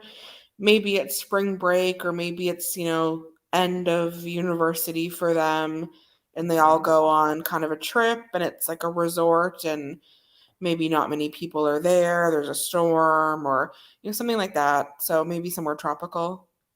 Yeah. Well, that's Jenna Ortega's choice is tropical. And according to Jenna, she said Radio Silence wants a tropical environment as well. Nice. So that's what they're hoping for. Marcus, are you there or do we lose you, buddy? Yeah, I'm here, buddy. Okay. What do you have? What are your thoughts on the location? Me personally, I mean, if it's not in the U.S., let's go to London, because then at that point, especially if Christina's there, now you have no choice but to show her. Like maybe the opening scene is her not if she doesn't get killed, maybe she gets attacked, and that's what causes them to show up there. I mean, me personally, I would like to still see it happen in the States, but if they are going to go out of state, why not have something? Why not go to a place that connects to the fifth film, at least to a character from a character perspective? Yeah. I mean, she was in London on a conference, and maybe she works. Maybe she transferred there to work in London. Who knows? So yeah, they're gonna, your mom's not gonna be in our life. Well, I would like to piggyback off of all this, because like that was almost like my original choice was like something tropical, something like a Still Know What You Did Last Summer. I would also like it to be to where it's like, let's just say like an attack happens in Woodsboro or at the college that they're at or wherever they're located in the next movie. And they're just like, I want to get out of Dodge. Like, nope, we're not sticking around. So they decide to go on vacation. Maybe that's the angle they go. But I think it'd be really cool if they did win something similar to like a Still Know What You Did Last Summer, or maybe they had an opportunity that was presented to them that they took to get out of Dodge. And then once they get there, they run into Sydney and Mark Kincaid, and that's when they realize this is a trap. Like, they're both there, but like they were like, hey, yeah, we were sent a free vacation too, like, and then you realize they're both at this, and that brings Sydney back in, and you could bring Mark, and you could be like, hey, yeah, we left our kids with Mark's parents or something, so that. Yeah, it seems like it's a random anonymous thing at first. Right. And then they realize this was very strategically planned. It was set up. Yeah, set up. Yeah. Not a bad idea. I'm going to go personally for me, and I know we're still going around. I want to make sure I've got everybody. Marcus, I got everybody, right? Yeah, okay. Let me make sure. I'm going to go with a snowed in ski resort, and where you have, it's kind of like a cruise ship because you can't leave. You're snowed in. There's no way to communicate. Cell towers down. There's no internet. I mean, it's very much like what you could do on a cruise ship, but you're in a snowy setting in a ski resort full of suspects. Way up the mountain. Way up the mountain, and Ghostface is attacking in the resort and on the grounds. Oh, that would be amazing.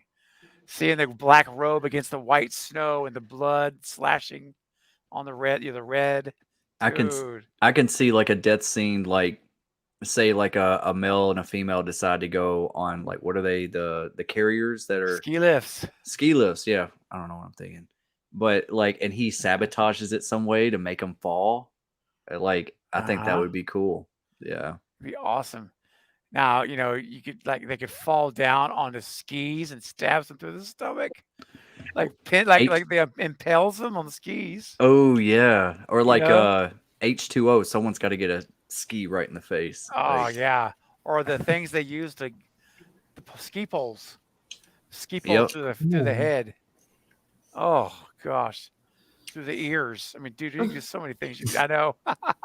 I mean, I like the idea. I know their original robes were supposed to be white. True. So if they bring that back, trying to see that on the snow. Oh man. Oh yeah. I don't want to see it the entire movie. Maybe a scene like somebody's like, how we got in Scream 6, like we got different masks. Like maybe there's different costumes or something. Like an alternate robe that they in a scene or two they wear. Yeah. Because you could camouflage yourself in the snow with a white robe. Yeah, it'll be his outdoor robe. Yeah. He can have his normal inside robe. It's insulated better. Yes, absolutely. Open the door. I'm freezing out here. Great question. And Jackie says that could be cool. Kind of reminiscent of that season of Slasher. Exactly. Yeah. Season 2. Season 2 of Slasher. That's right, Jackie. Wasn't there another horror movie that was it? I could be mistaken. There was what was the third? I Know What You Did Last Summer. I'll Always Know What You Did Last Summer. Always know. Wasn't there something with the ski resort or something? It was a ski resort in the summertime because it was off season for them. But there's one called Shredder, which is about a group of snowboarders being tracked down. It's pretty awful, but I love it. Ah, I think I've seen that. I haven't seen the movie, but I've seen it advertised. I don't think I watched it. Shredders, okay. Is it a whodunit, Eric? Like a it's a whodunit. Vinegar Syndrome put it out on Blu-ray about 2 or 3 years ago. Okay. I have it on VHS. All right. Nice. All righty. Great question. A couple more talking Star Wars with a $2 super chat. Thank you, my friend. Says rumors are we're getting a Saw X trailer July 28th. Ooh, I'm down for that. Yeah, I know at I want to say it's Scream Fest or something like that. It's one of these conventions coming up the day after. They're supposed to be airing it there. So it wouldn't surprise me if it did come out on YouTube or something the day before. Beautiful. Yep. Oh, that's awesome, man. That would be. I can't wait. I may have to I do a know. reaction I video. was sitting there thinking for the longest time. I'm like, because I remember when Halloween 2018 came out, and that bad boy was brought out like right at the end of June, like 4 months before the movie dropped. And I'm like, man, we haven't gotten a Saw X trailer yet. Like, what's going on here? And then I see an update. I honestly thought we were going to get it this weekend for 4th of July. I for some reason I just thought it was going to land this weekend. I thought it would be a good weekend too. I feel like it's like perfect timing. Would have been a nice gift. Yep. Yeah. It would have. But you know what is a very nice gift is a $10 super chat from Hollywood Guy. Thank you so much, man. No, it's seriously very generous. So, does anyone in the panel like the movie Slither? I've seen it a couple of times. It's okay. Not really horror though. Oh, and I had hot dogs at work. So give me some more. Oh, okay. I can give you some more spicy mustard for sure. Let's talk about Slither. Anyone? I'll just open it up to anybody.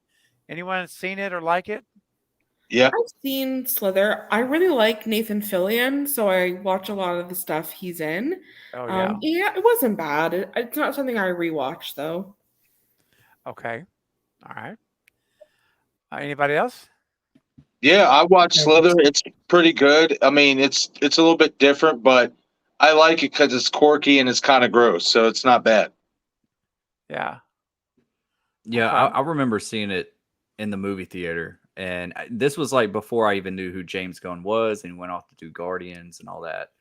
I actually liked it. I have a soft spot for those like small town horror movies, comedy horror, but like I think it's kind of cool. Like the slugs, I think the characters were very well acted and they were funny. You know, I thought that was one horror comedy that was better than most. Like the characters, you liked them. Nathan Fillion is always great. It does have like that gross type body horror and stuff like that in it, but I liked it. I think it's a fun time. In fact, I want to watch it right now. Now that you reminded me about it, I haven't seen it in a while. But yeah, it's cool. I don't think I've ever seen it actually. It's so cool, Craven. I think you would dig it. Okay. Yeah, I'll have to put that on the list as well. If you like Tremors or I like Night of the Creeps. Night of the Creeps is a good one. It's Good got a one. lot of inspiration from that. You know, Eight-Legged Freaks, stuff like that, like creature features. Like you'll dig it. I think you'll like it. Okay. And I love Nathan Fillion as well. Yeah, he's good. I love watching the show The Rookie, because he's in it. He should have been Nathan Drake for the Uncharted movie. Oh dear! Did you see the short film that they did with him playing Nathan It was so Drake? good. It was so good. Great. Oh, wow. I also thought Bruce Campbell would have been a great Scully. Oh, I've never really looked at it that way, but maybe. Yeah. He's got like the personality at least, you know. Yeah. Wow. Well, good stuff. I'm gonna have to watch it for sure. And I'll tell you what, here for your $10 super chat, Hollywood Guy, I'm gonna give you 2 more doses of spicy mustard. So here we go, guys. Get ready. Unmute your mics in StreamYard. Let's sing with me. Let's go. Crank it up. Do you feel the hunger tonight? Are you a little hungry? I wanna be a hard dog. Be a hot dog tonight. I'm a hard dog. If you wanna take a bite, if you wanna dip me in spicy mustard, you can, because I'm a hot dog. Wow. Wow. One more time. Do you feel the hunger tonight? Are you a little hungry? I wanna be a hot dog. Be a hot dog tonight. I'm a hot dog. If you wanna take a bite, if you wanna dip me in spicy mustard, you can, because I'm a hot dog. Wow. Wow. That's the Owen Wilson wow. Wow. Oh, that's awesome. All right. We got Beck coming in with another $2 super chat. Says, I'm from England where we're too clever for Ghostface. Ooh. Oh, boy. Oh. Well, we'll have to see. We'll have to wait and find out. That's right. We got to wait and see what happens. Bronson coming in with another $5 super chat. Thank you, Bronson. Says, have you guys seen 1 Hour Photo, Insomnia, or The Night Listener? If so, what are your thoughts on the movies? Robin Williams was in all of them. I have thoughts on 2 of these movies, but I'll start with Marcus and then go around. Anybody have any thoughts on these movies? I've seen 1 Hour Photo and Insomnia. I haven't seen The Night Listener, but 1 Hour Photo and Insomnia I thought were really good. I liked seeing Robert Williams in that type of role. It was different from any other roles that I've seen him play before. So, yeah, I like it. And, of course, in Insomnia, how can you go wrong with Al Pacino? No doubt. Yeah. Uh-huh. Sarah, have you seen these movies? Yeah, I'm kind of the same as Marcus. I've seen the first 2, 1 Hour Photo and Insomnia, but honestly, it's been so long, I really don't remember them. But I haven't seen The Night Listener, but I think I might give 1 Hour Photo another watch. Yeah. Yeah, I haven't seen it in a long time, but it was, he did a great job, I thought, himself as an actor, All right. Eric? I've only seen Insomnia, and I loved it. Yeah, Robin Williams as a bad guy is just so different and amazing. Yep. Yes.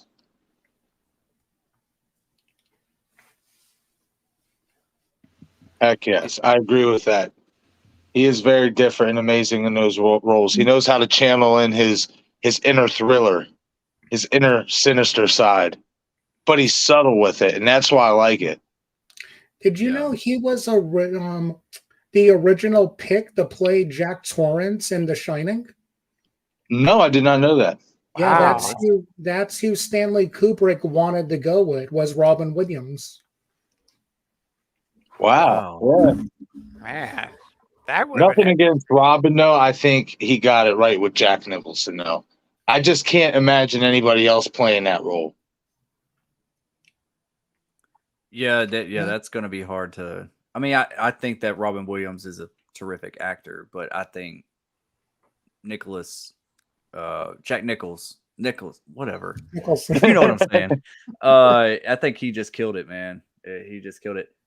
I've never seen 1 Hour Photo. I've always been meaning to. I don't know why. It just kind of slipped off my radar. I've heard good things about it. Insomnia, I watched half of it over at somebody else's house, and they got bored with it, so they turned it off, and I never went back to the movie. But I've always been wanting to go back and watch it from beginning to end. So I haven't finished Insomnia, and I probably don't remember much about it, so I do need to watch it.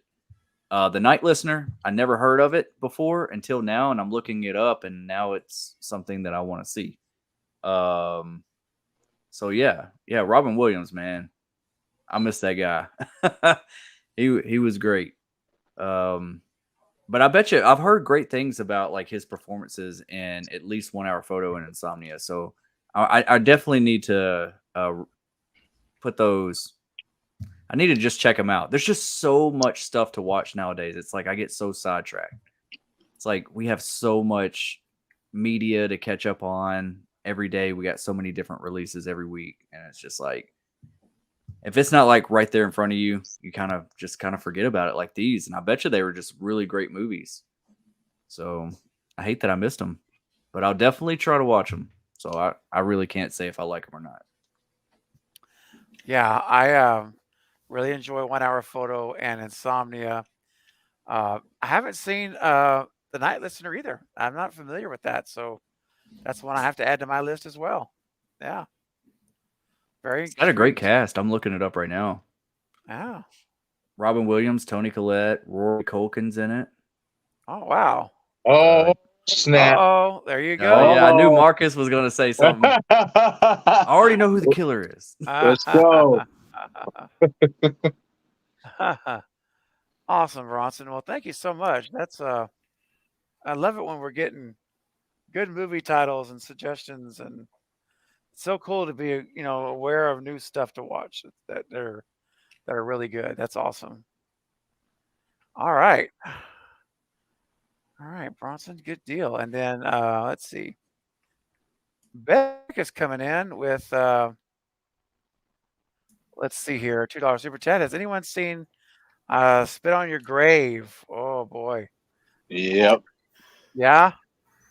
Yeah. Yeah, I gave it one watch. Yeah. I'm right there with Sarah. I mean, I like my brutality movies here and there, but it just, I don't know. This one wasn't one for me. Yeah, see, like I like a good revenge movie. Like I love the Equalizer movies. I like John Wick. I didn't know too much about I Spit in Your Grave going into it, so I was like, we'll give it a try. And I was like, nope, not for me. Yeah. Never saw it. Good. It's just so uncomfortable. I mean, I like like we said, a good creative kill, but when they overdo things like with Terrifier 2, that movie was just too meme for me, for lack of a better word. Man, I love Terrifier 1 and 2. But I get what you're saying. I get what you're saying though, because those definitely are over the top brutal movies. Yeah. Hey guys, I need to get going because one, Okay, I gotta go to New York tomorrow to pick up my sister, and one of my relatives just showed up. This was an absolute honor, Stephen. Oh man. Yeah, thank you so much. Have a great night, everybody. Happy 4th of July. Do I just click leave studio? Yeah, that's it, buddy. Leave studio. Okay, great. You're Have out. a great night, everybody. You Thank too, you. buddy. You too, man. Have Thank a you, nice man. night. All right. Yeah, Destin, have you seen it? I have not. I think I did. Was there a remake of it? I think there was. Yeah, Okay. and there's like a couple sequels Of the remake or just of the original? of the remake. Okay. Yeah, it was something that I thought about watching, but it was just kind of like the source material, like what I knew about it. It was just kind of like I don't know, like it just seemed a little bit too real, and I didn't feel like I was going to have fun with it, so that's why I didn't watch it. I was just like I know enough about it that I felt like I didn't need to watch it. So no, I have not seen it. Yeah. Yeah. And by the way, guys, I didn't get a chance to say it before he left, but be sure and subscribe to Eric's channel. I don't know if any of my mods could put that in the chat. I would appreciate it. It's Smells Like Teen Horror. It's his channel, and he's a great guy, as you can see tonight. Super nice, great content, and let's show him some love here in the community. And if you've not subscribed to his channel, please do so, and let him know that we support him. And like I say, he's always faithful Cravenite, and he's consistently here on our live streams and a part of the community. So let's show him some love, guys. I'd appreciate it.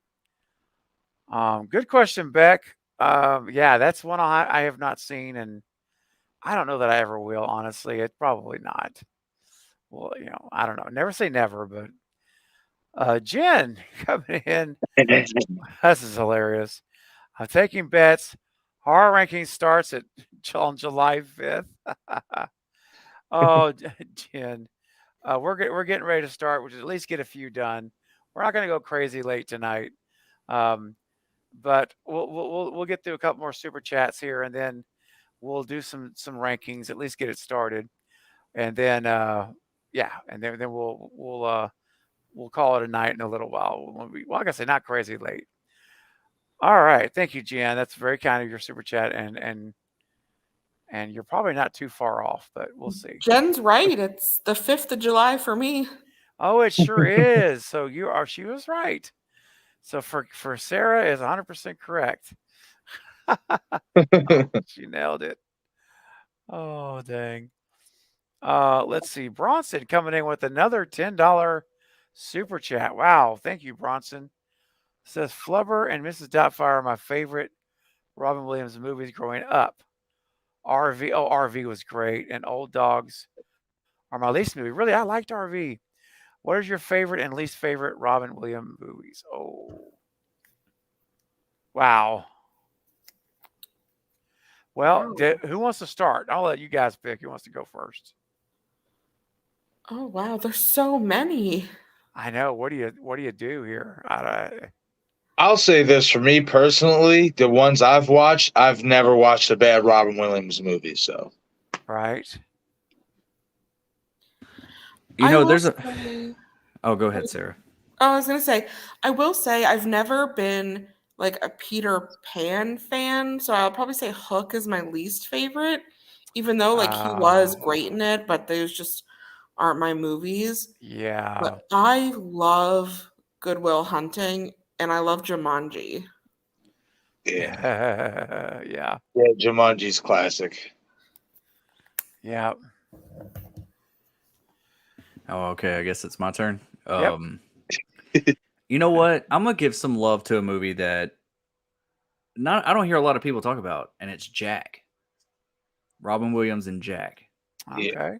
Oh wow! I haven't thought about that in a long I time. really like that movie. It also has like a little young cast, and they're all like, it's just a very heartwarming movie, and it's actually kind of sad when the way it ends. It's like a sweet sad, I guess you would say.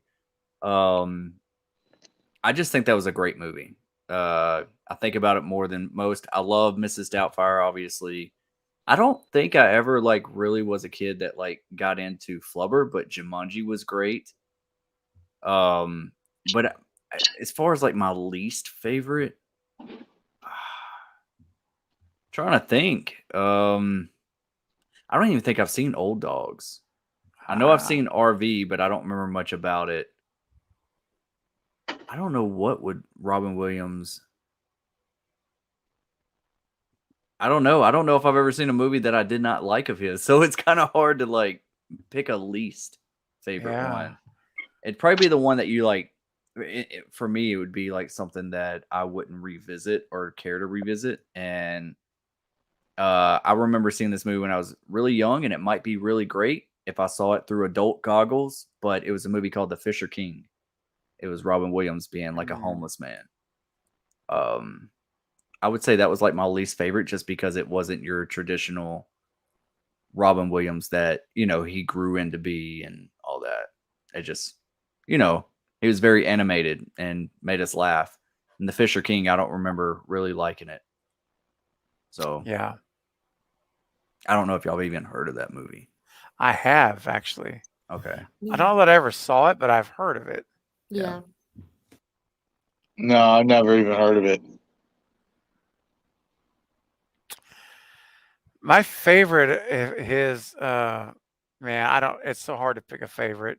It's man, I mean, Mrs. Doubtfire is so funny, so well done, and then and then his movies like Insomnia or 1 Hour Photo, those are much less commercially popular movie. Well, Insomnia was, but 1 Hour Photo is more of an independent type film.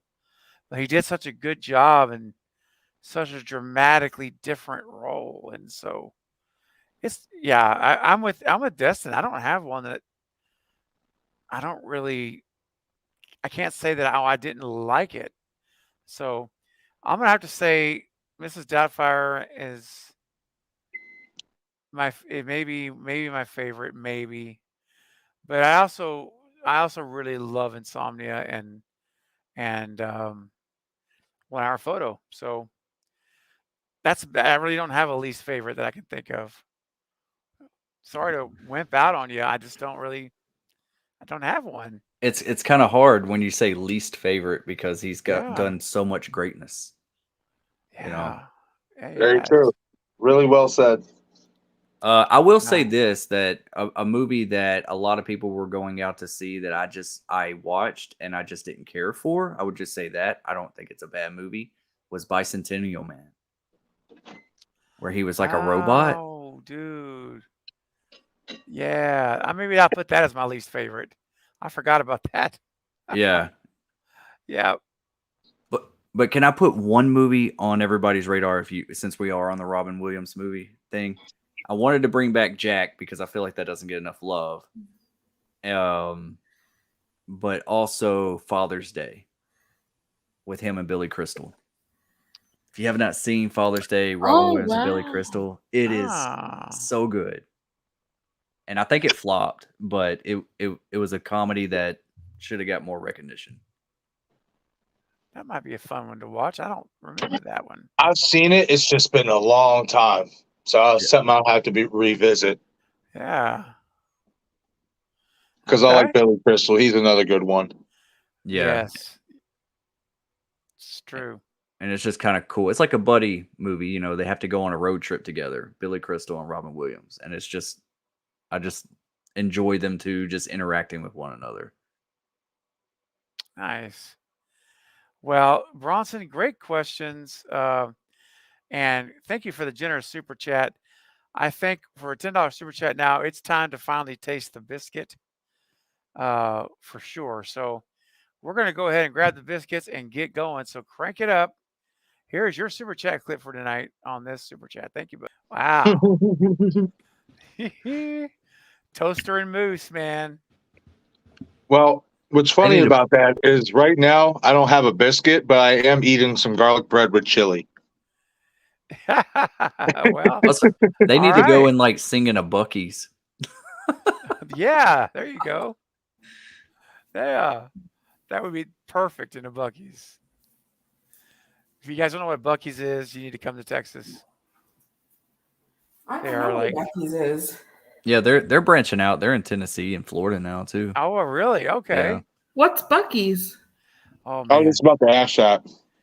it is like it's like a convenience store on steroids. It has got everything. They have their whole lines of merch, shirts. They have food. Oh, is it the Beaver?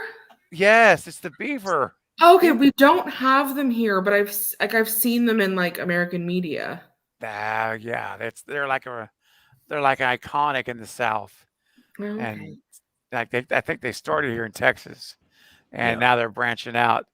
But yeah, it's like you have to go through, stop at a Buc-ee's if you see one. And they got like they put like brisket on biscuits and sandwiches and burritos. Oh man. And they're chopping it up like Oh, that seems on brand for Toaster and Moose. I guess when I come back for Texas Frightmare next year, I know where I'm eating at. Oh yeah, man, I'll take you, dude. Yeah, let's go. And you got to get Marcus, you have to get a bag of beaver nuggets. Yeah, those are good. My gosh, dude. They're so good. They're so good, man. Bro. Man, they sound pretty good. Beaver nuggets, trust me. Yeah. Des knows what I'm talking about. Yeah, they're good. They're real good. They're like, think about like a softer, the cereal pops. It's kind of like almost like they're softer than that, but they're just like, wow. They're the texture of a Cheeto puff, not cheddar. They're not cheddar. Right. No, but it's the texture of it, but sweet. Ooh, yeah. Yeah, definitely going to have to try out these beaver nuggets. Dude, trust me. I thought you were going to say they were chicken or something. No, they're like a bag. They're like a bag of I don't know what you would call it. It's like they're probably corn. Like it's like a corn pop, but they've got this caramel light coating on them. I don't know if it's caramel. How do you describe it, Destin? It's like a caramel type coating on them. I'm looking this up right now. Googling them, yeah. It's buttery though. It's like a buttery. Think of like a buttery caramel type coating. And they almost like you can chew on them, but they almost start dissolving in your mouth a They little do, bit. they Like, melt. that's how soft they are, you know? Okay, yeah, sweet corn puff snack. Yes, Yeah. there you go. That's it. And they're very hard to put down. They're Yeah, they addictive are. once you start. It's like you don't want to stop. Yeah, they're great. I do have a fun, since we're talking about Buc-ee's here. The beaver. I actually got to see the beaver. It was like one time I never saw the beaver guy out in a mascot, and I was like, I wonder if Bucky knows how to buck. Like, I started like going up and dancing with him, and he started dancing back with me. Oh, I that's don't know. It awesome. was just a funny moment that I did in front of my wife and embarrassed her. Beck is coming in with a $5 super chat. Thank you, Beck. Have you seen the Human Centipede? Oh, and if so, what were your thoughts? Well, I'm going to go first because I have purposely avoided this movie based on feedback from everyone that has seen it that I know. Yep. Yeah. Exact same boat. Doesn't appeal to me, didn't want to see it, and everyone who I know was just like, Sarah, don't watch it. Yes. Yeah. I'm the same. Like, I don't have any interest. Like, it might be well made, it might be well executed. It's the source material, and it's like, it's too much, you know? Like, it's almost like you're going above and beyond even gore at that point, and it just seems gross. Right. And it just doesn't seem like something that I want to pollute my mind with. If that's the best way to say it. Yeah. And I was going to say this earlier when we're talking about gore and all these other movies, kind of like I Spit on My Grave or On Your Grave, whatever it's called. All these type of things. Like when I watch my horror movies, and y'all might be different, but I like a little class with my trash. Like, I love trash cinema. I love Friday the 13th stuff, but I want it to be, I don't want it to go too far. Don't get too gory. Don't get too grotesque. Like, let's have some boundaries here. You know, I want it to be more of a well-made movie other than shock value. Yeah, I was forced into watching the first Terrifier, and I have absolutely no desire to see any of the others. Terrifier 2 is better than the first one. I'll give it that. I agree, Destin. It is. It has a way better story.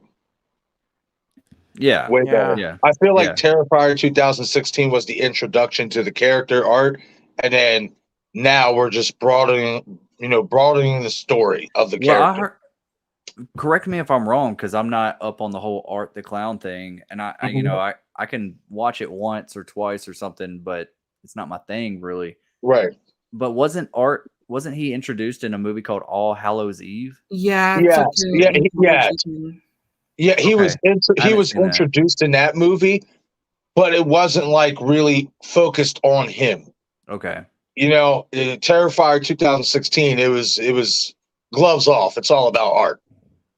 Yeah. You know, and I'm not gonna lie, I did not think I would like Terrifier just from like watching little clips and snippets, because he's like, so silent and stuff. And I'm just like, man, like, I don't know if I would get into this. And then Killjoy Jake, my mom, and Hunting for Entertainment Bob, it just kept, watch it. And I'm just like, oh, all right. So me and Bob did a watch party about a year ago. We did a watch party for Terrifier 2016, and I liked it. So okay. Yeah. I wasn't a fan of the first one, but I went and saw the second one, and I liked it more. Mm-hmm.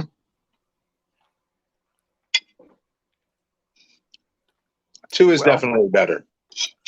I finally broke down and watched the second one. I never saw the first one, but I had built it up to be even worse than it actually was. And I'm like, oh, okay, this is bad. But I thought it was going to be like worse, I guess, than it was. It's, but again, it's not my thing. Right. It's just not my style. It's all. It's everybody has different preferences. That's all. I did skip through the bedroom scene after about the first 6 or 7 minutes. I'm like, okay, I get it. I think I'm going to move on now. So I was fast forwarded to the end of it, and the rest of it I watched though, and some of it I laughed at it being so over the top. Right. Welcome to the Clown Cafe. Yep. Oh my gosh, here we go, and all that. But yeah, I'm not gonna watch the third one though. Probably not. Probably not. We'll see. It's supposed to have like a huge budget for the third one now. Yeah.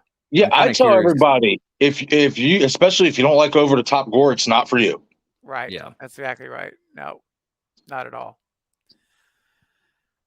Beck, thank you for the super chat though. That's very kind of you.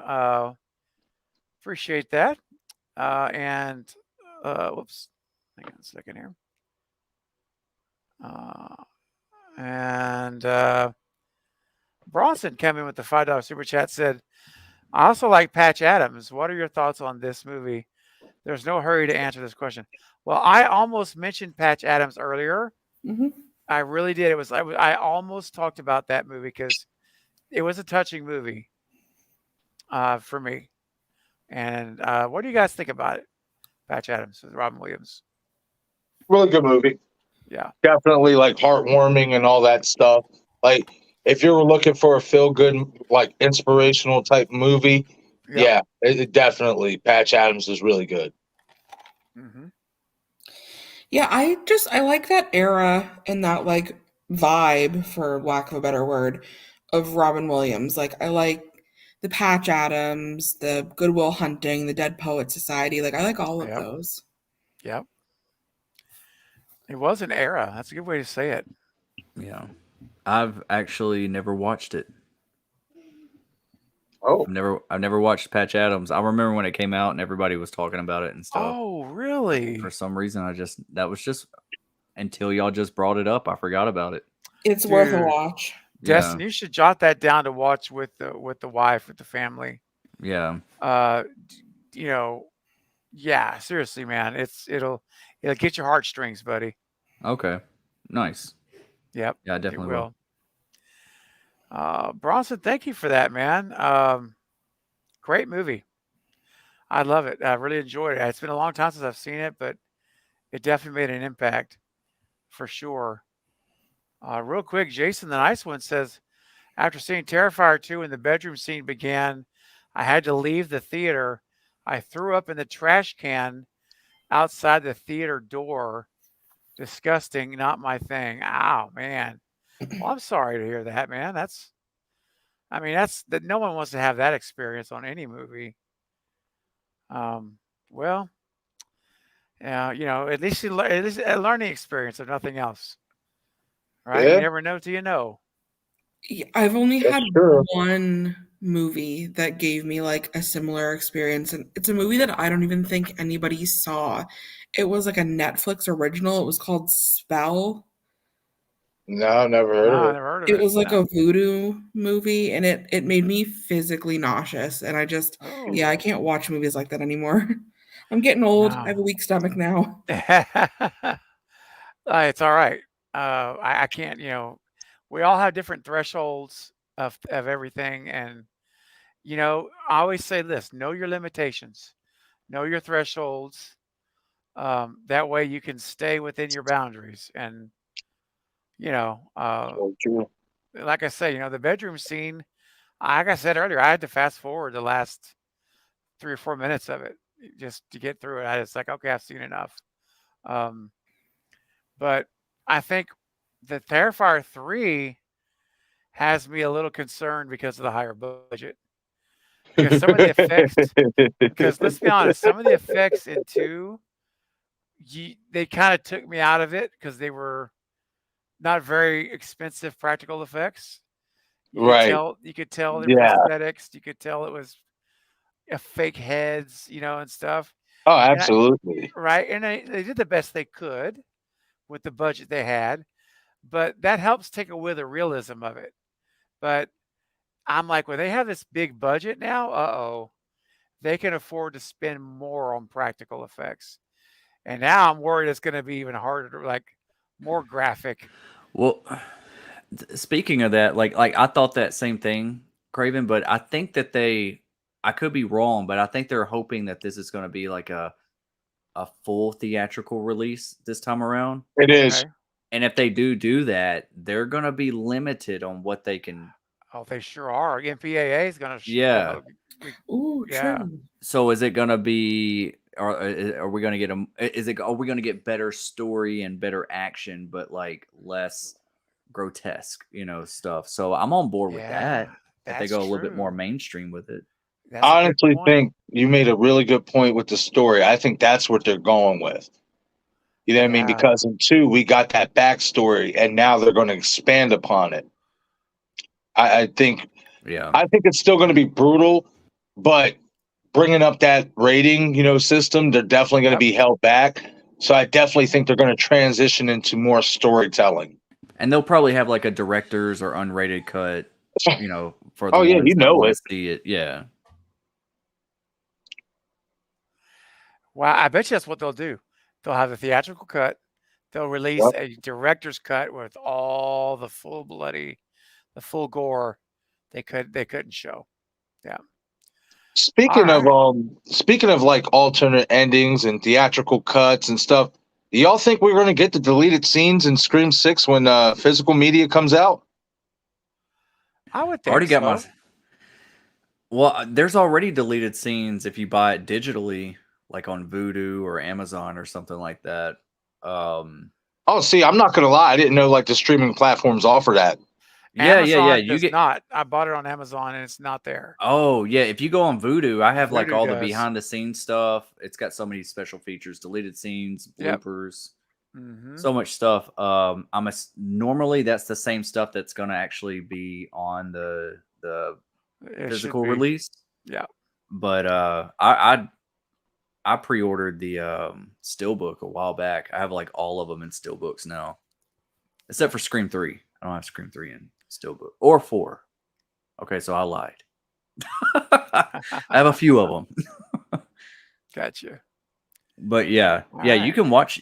That might be a nice night for all of us to get together and maybe watch all those special features. Because it is quite a lot of them. Yeah, it is. Man, I ain't even gonna lie to you. You got me ready to go on Vudu and just buy it. That's what I usually use because yep, they bring all Vudu the has special it. features with it. Yep. All right. Real quick, Beck is bringing in another super chat real quick. Then we're going to start doing our ratings. $10 super chat. Thank you, Beck, for being so generous tonight. Thoughts on Silence of the Lambs? Ooh. Is it safe to say masterpiece, guys? Yep. Classic. I think so. I've never heard of it. I'm just kidding. Yeah, it's great. Yeah, it is. It is really, really, really amazing. It's great.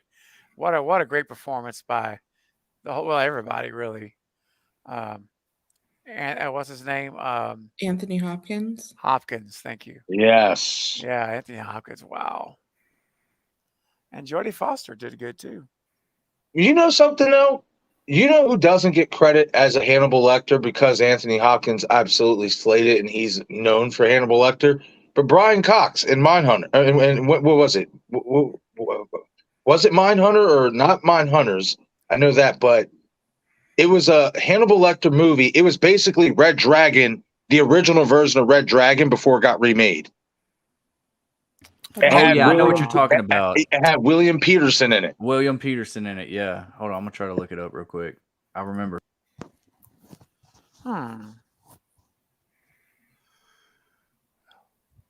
That I'm not sure of. Hey, Jason the Nice One says that the special features are on iTunes as well. If you buy it on iTunes. Cool. So. Manhunter. That's what it's called. Oh, I just looked at it. Yep. Manhunter. Brian Cox really did a good job as Hannibal Lecter in that as well. And a lot of people don't know that the Will Graham character that was originated in Manhunter. Red Dragon is a remake of this film. I loved Red Dragon. Yeah. Yes. Definitely check out Manhunter. It's good. And this is a Michael Mann movie too, so. Yep. Yeah, it's a great movie. So Beck, yeah, I think it's awesome. It's a masterpiece, classic, iconic horror film, thriller, horror, however you want to classify it. It's really good. Um, yeah, just nothing but good things to say about that movie. It's awesome. And then really quick, one more super chat from Beck, and then we're gonna get started. $5 super chat. What's everyone's thoughts on The Exorcist? Oh my gosh. Oh, The original or the ones yeah. that's supposed to come out? That's a good question. Let's go with the original. Okay. I think that's probably what Beck's thinking. But let us know, Beck. Thoughts on the original Exorcist? So who's the fan of that? Marcus, what are your thoughts on it? Oh, iconic. I still can't watch that movie with the lights off. Yeah. Well, I refuse to, especially that part where, the pastor's having his, visions and his dreams, and you see the devil just flickering in and out.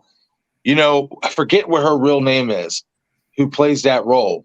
I want to say it's Eileen Dietz. Okay. And so, yes, Eileen Dietz. That's her name, because she was actually in Texas at Frightmare. But that scene where, you see the flickering and the devil's popping up, nah, I'm good. I'm keeping the lights on. Wow. Yep. Dude, it's so iconic. It is iconic, and I don't know that I've ever actually watched the whole movie because it's just not my jam. Right. But I respect what it did for the horror genre, and so I definitely respect that movie a lot. I can't. I just won't watch it, dude. I can't do it. I don't blame me, man. It is disturbing for sure. Yeah. Yeah. Sarah? I will agree that it's iconic, and again, like you said, Stephen, I respect what it did for the genre. Maybe it's because I didn't grow up watching it. I was a little older when I watched it for the first time, and I was just like, I didn't exactly get the hype. And again, maybe it's just because I don't have the nostalgia with it.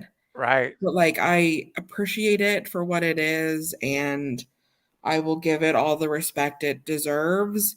But when I think of what I consider to be my iconic horrors, it doesn't really come up. Yeah. Yep. Same thing. I completely get it. Yeah, you said it perfectly. Yeah, you were on the same page. I don't know, Destin, what do you thought about The Exorcist? The original, is that what we're talking about? Yeah, the original. I like it. I think it's really well made. It's not one of those movies that I want to watch over and over. Yeah. I saw it at a very young age. It kind of disturbed me. I watched it in my older years, and I appreciate it. I like it. I think it's great.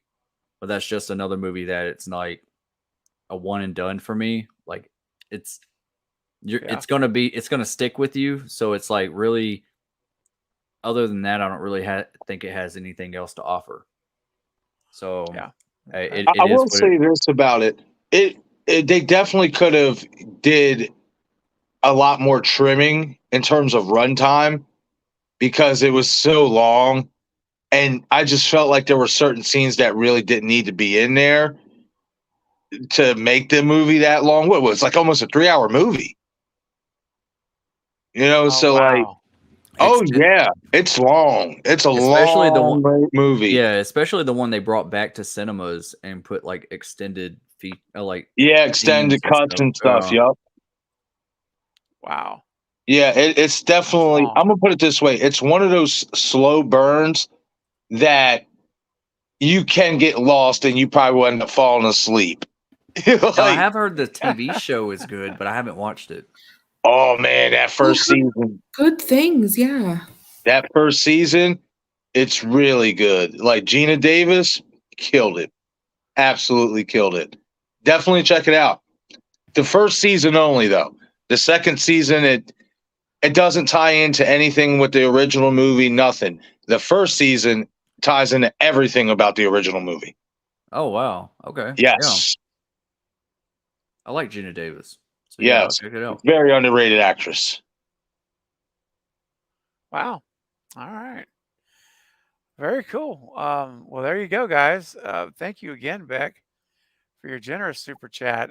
Great questions. Some great movies that you're throwing out. And let's see here. We're going to get started here. I do see a couple more super chats that have come in. You guys are being very generous tonight.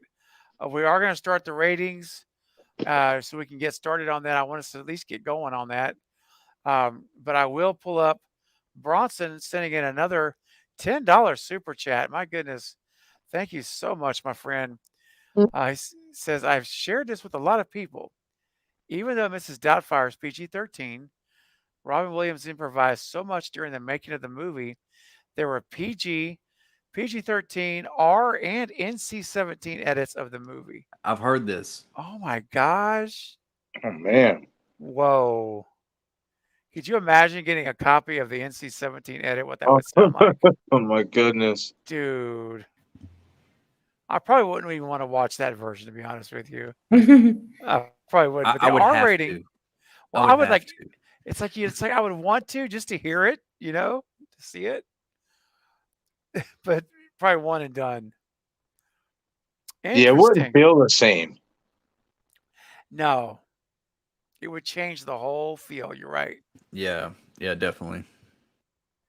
Wow, I did not know that, though. That's new for me, information for me. So, very cool.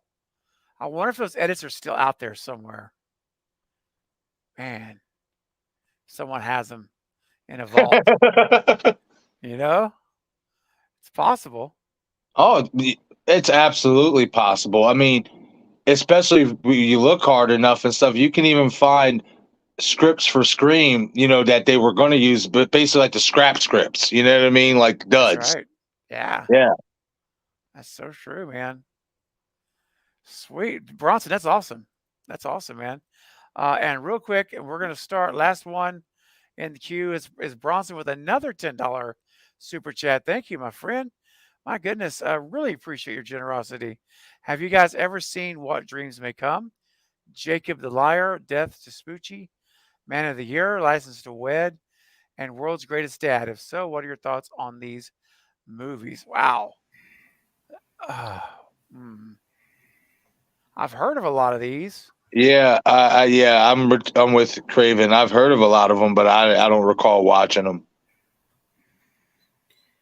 Yeah, I'm looking the names up right now. I think I've seen, Man of the Year, maybe that sounds familiar to me, but it does. I don't honestly. The other ones, I don't think I've seen. I don't know if I've heard of them. Death to Smoochie, I've heard that title, but I know I haven't seen it. Yeah. I think I might have seen Death to Smoochie when it first came out. I think he was a clown in a kids show or something that was like failing, and it was not it was like a downer movie. Yeah, I think Danny DeVito was also in it. Like I like remember it being around, Yeah. but I don't think I've seen it. Okay. Wow. Yeah, I wish I'm with you. I don't think so. Destin, have you seen any of these movies, dude? I've seen it's been a long time. I've seen What Dreams May Come. It's got him and Cuba Gooding Jr. in it. Okay. It's kind of like he dies or something. I'm trying to remember it. And he's trying to get back to his wife or something. He's like in heaven, but it looks like a painting almost. I've seen Man of the Year once. Can't remember much about it. I don't think I was just kind of like, when I first watched it. License to Wed, I remember being kind of good.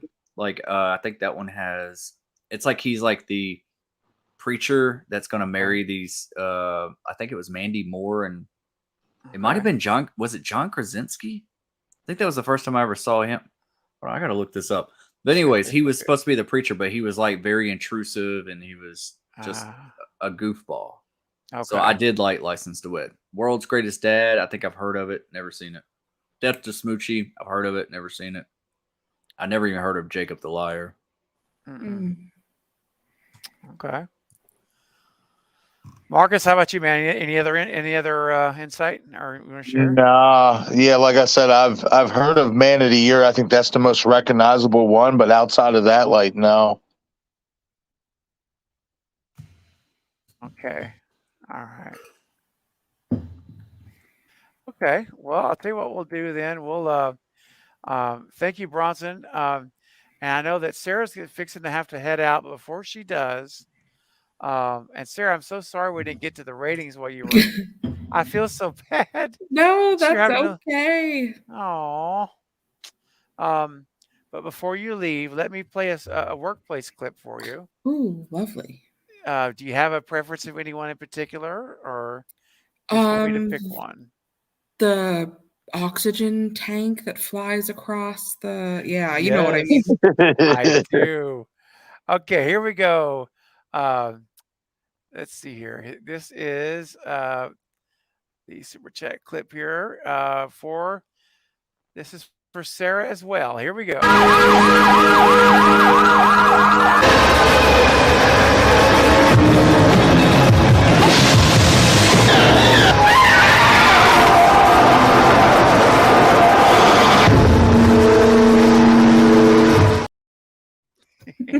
Man. I love that one.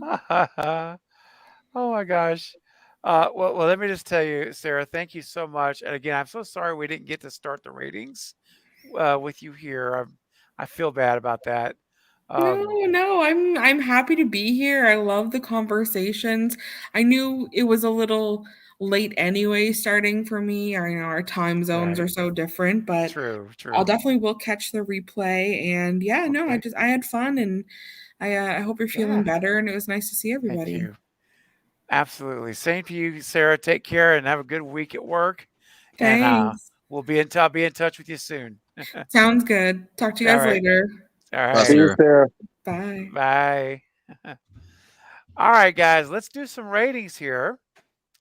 We're not going to do a ton. We're just going to get started, but I'll save the, I'll try to save this list that we're doing so that we can continue it on another stream.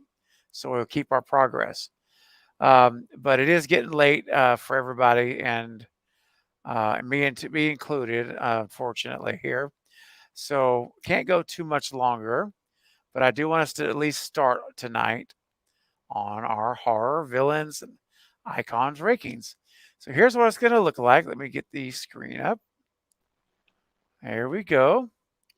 Now, what we've got here is as we go through the different folks here, there's going to be the categories. Okay, here's the categories for the tiers. We've got the top level is Supreme Cut, Solid Stab, Blade Needs Sharpening, Not My Vibe, and Weak Sauce. And then finally, Unfamiliar. So if this is one here where if you haven't seen them, you haven't seen the movie, you're just not familiar with who that is, then you'll just vote Unfamiliar. Otherwise, these are your categories. So what we'll do is we will each pick, we'll pick one of these folks here, and we will vote on those categories where we rank them. And then everyone in the chat will also vote. And Val, I don't know if Val is still here.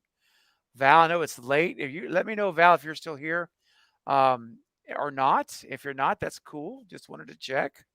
Yeah, Val headed out a few minutes ago. Okay, I missed that. Okay. Yeah. All right. No worries.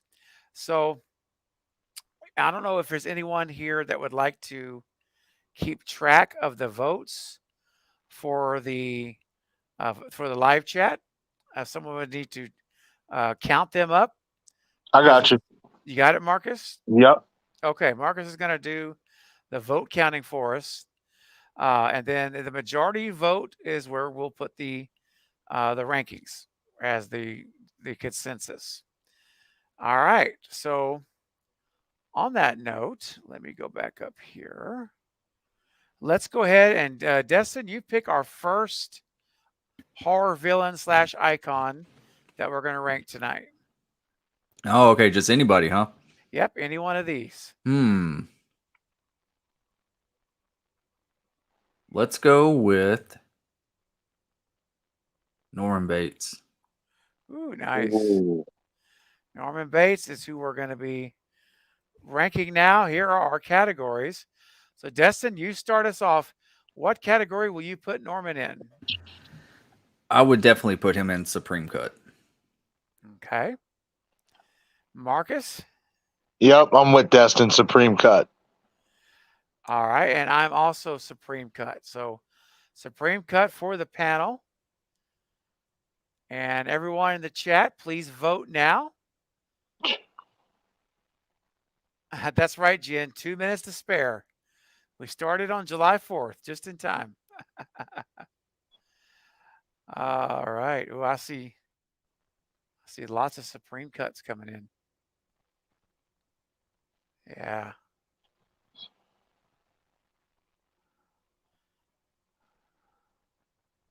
We owe a lot to Norman Bates and the Psycho franchise for what we get today.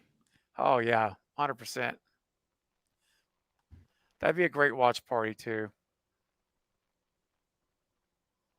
I really can't remember much about the sequels. I would love to go through the franchise. Oh, dude. Psycho 2 is so good. I've heard. It is. It's legit really good. Yep. It is a great whodunit. Oh, it's a whodunit. It's a whodunit, dude. Oh.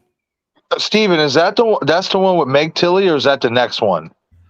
Oh, dude, I don't remember. I'm gonna have to look it up. Yeah, it might be, but I'm not 100% sure. But it is an amazing movie, and I'm tempted to do a watch party on my channel of Psycho 2. I've been kicking the idea around. Send the invite, man, because I want to watch it, and Okay. It's one of those movies. It's like I want to watch it, and then I just never go back, or I just forget. Yeah, or, forget it. life. Yeah. So yeah, it is Meg Tilly. Dice says it is Meg. Marcus. Okay. Yep. Yeah, that was really good. Yes, sir. Yeah, I may have to do that.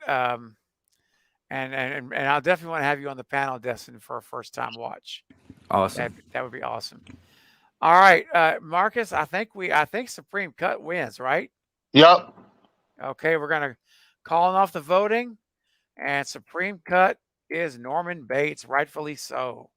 All right, Marcus, you get to pick our next one. All right. See here.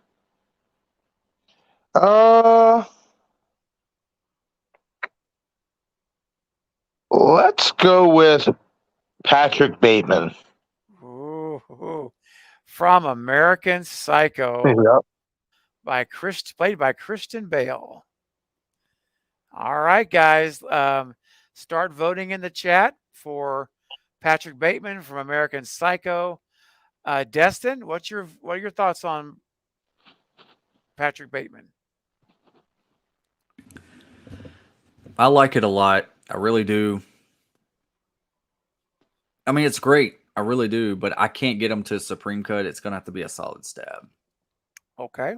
For me, I think I think the acting, everything, the movie making, everything about it is great. But I don't think it didn't make a genre. I don't feel like Right. it didn't like Norman Bates did, Sure. Solid stab.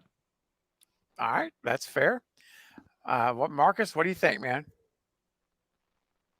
I'm actually going to go with Supreme Cut. And Okay. I just go for it just based on the character. I felt like he was a really good killer. And though he didn't the franchise of American Psycho didn't transcend anything really in horror, it still got a couple sequels made after it. Even though they went straight to DVD, they still had some projects come after it. And Christian Bale just absolutely killed this role. And I think he's one of the best underrated killers that nobody really gives a lot of credit to. So I'm going Supreme. Okay. I agree with both of you, but I'm gonna have to shake out my vote at Solid Stab. But I 100% agree. His performance was fantastically amazing Yes. and over the top to perfection, like it should have been. It was great. Right. And yeah, love it. Love him. Love the movie. It was great. Solid Stab for me. And doing a quick check here of the chat, I see mostly Solid Yeah, Stab, Marcus. mostly solid stabs. Yep. All right, guys, we're going to close the voting. Solid Stab for Patrick Bateman and American Psycho. All right, next up, I'm going to go with, boy. There's so many places to go. All right, that's so hard. I'm going to go ahead and pick.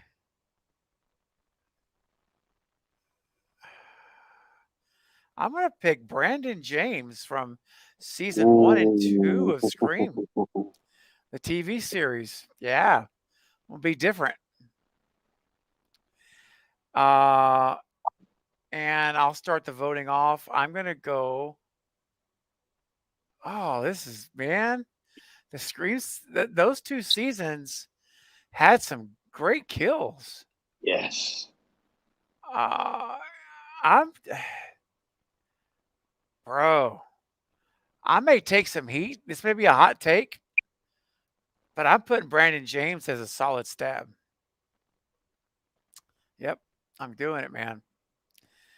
So, yep, that's my vote. Solid stab. I think it warrants it. Marcus, how about you, man? Right there with you, solid stab. That TV show had some of the most gnarly, brutal kills for a TV show that I've ever seen. So yeah, I'm right there with you. He's a solid stab.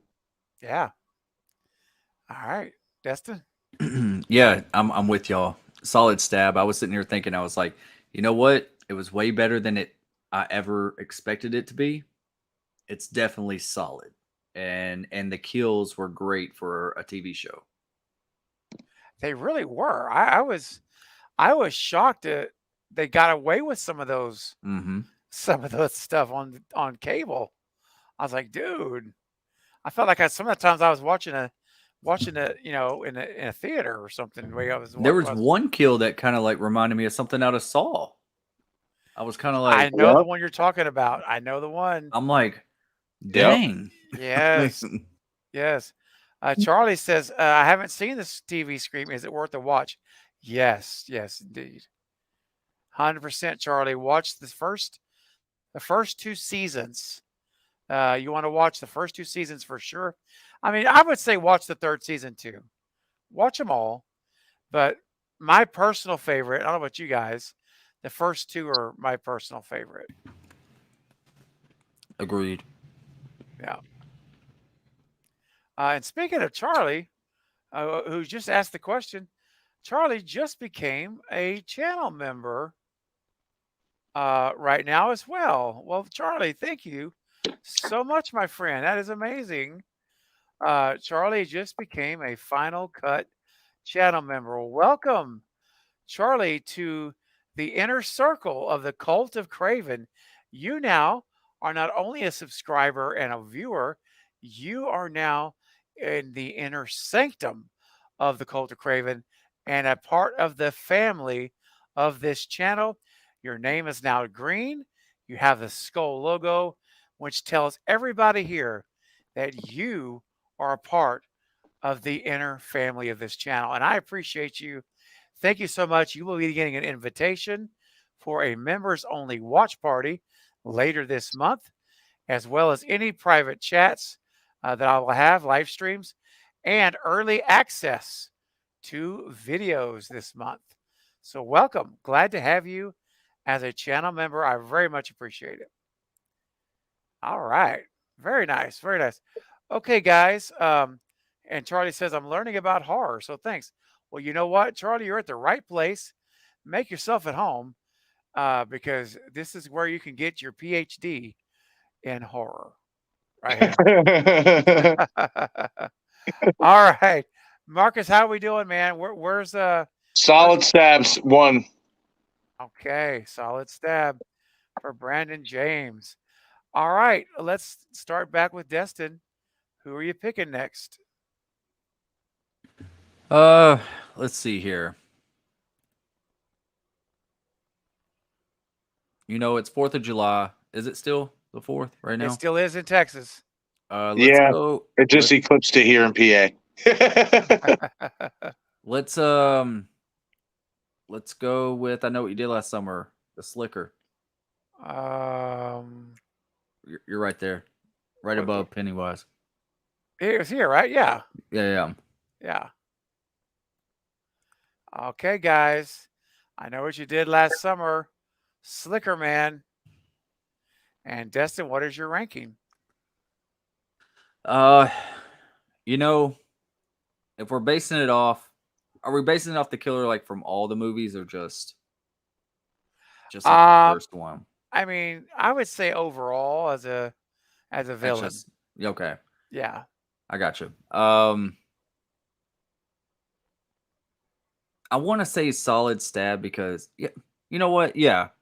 Especially I feel like it's much hate that I Still Know What You Did Last Summer gets. I feel like it upped it with the kills.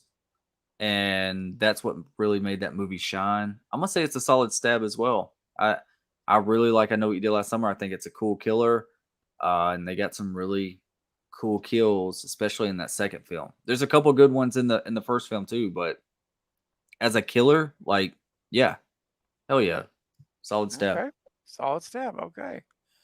All right, Marcus, what do you feel about Slicker Man? I'm gonna have to go with Blade Needs Sharpening. Okay. I like the character, I like the killer, but I just felt like we didn't get to see him do enough. You know, I like the one kill. I forget what was it, Max. I think that was the best kill in the entire movie. Outside of that, especially when attacking both Barry and Ellen or whatever her name is, Sarah Michelle Gellar's character, I just felt like you could tell he wasn't really a killer. I'll just say that. So I'll say Blade needs some sharpening. Okay. Based on Did you see the second one, Marcus? I did, and I liked it, but I don't know. I'm gonna be honest, man. I just never really got. And maybe I'm just biased because of Scream. I just never got into the Slicker character so much. He's a good character, but I don't see him as great. Like I like Moose Watson. You know, I think he's a good actor, but I don't know, man. It just didn't resonate with me the way it did with Scream and Ghostface. I agree with that. Yeah. Yeah, for me, I'm kind of similar to Marcus in this because I remember going to see it after, knowing it was Kevin Williamson wrote it, and I coming off a Scream, and I was so excited, and I enjoyed the movie and all, but I still enjoy him. I recently watched him with my daughter a couple months back, and for her first time, we watched the first two, and I just am a little underwhelmed. I don't know what else to say it. They're not bad. I enjoyed it, but I think my problem was I was going in expecting Scream 2.0, and that was impossible. Scream there's no movie that can match Scream to this day. But there's a lot of good things about I Know What You Did Last Summer. But when I think about the killer Slicker Man overall throughout the franchise, I'm going to have to go Blade Needs Sharpening for me. It's not bad. I enjoy the first two movies. But yeah, I'm gonna go Blade Needs Sharpening, which to me that's not a terrible rating. And he definitely had his place in horror for sure. So, but that's my ranking as well. How are we doing in the chat, Marcus? Solid stab, won by 1 point. Oh wow, that was close. Yep. Okay. Solid stab. All right, Marcus, your turn, my friend. Alrighty. Back in here. Oh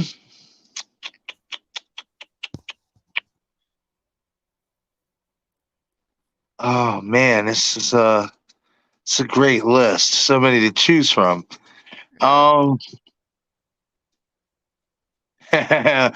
Let's shake it up a little bit. Let's go AI Chucky. Okay, let me get back to that. Oh gosh, dude. That's so bad. It's so horrible. Look at that. Dude. That is like, it's almost surreal. Like, I can't believe that actually is real.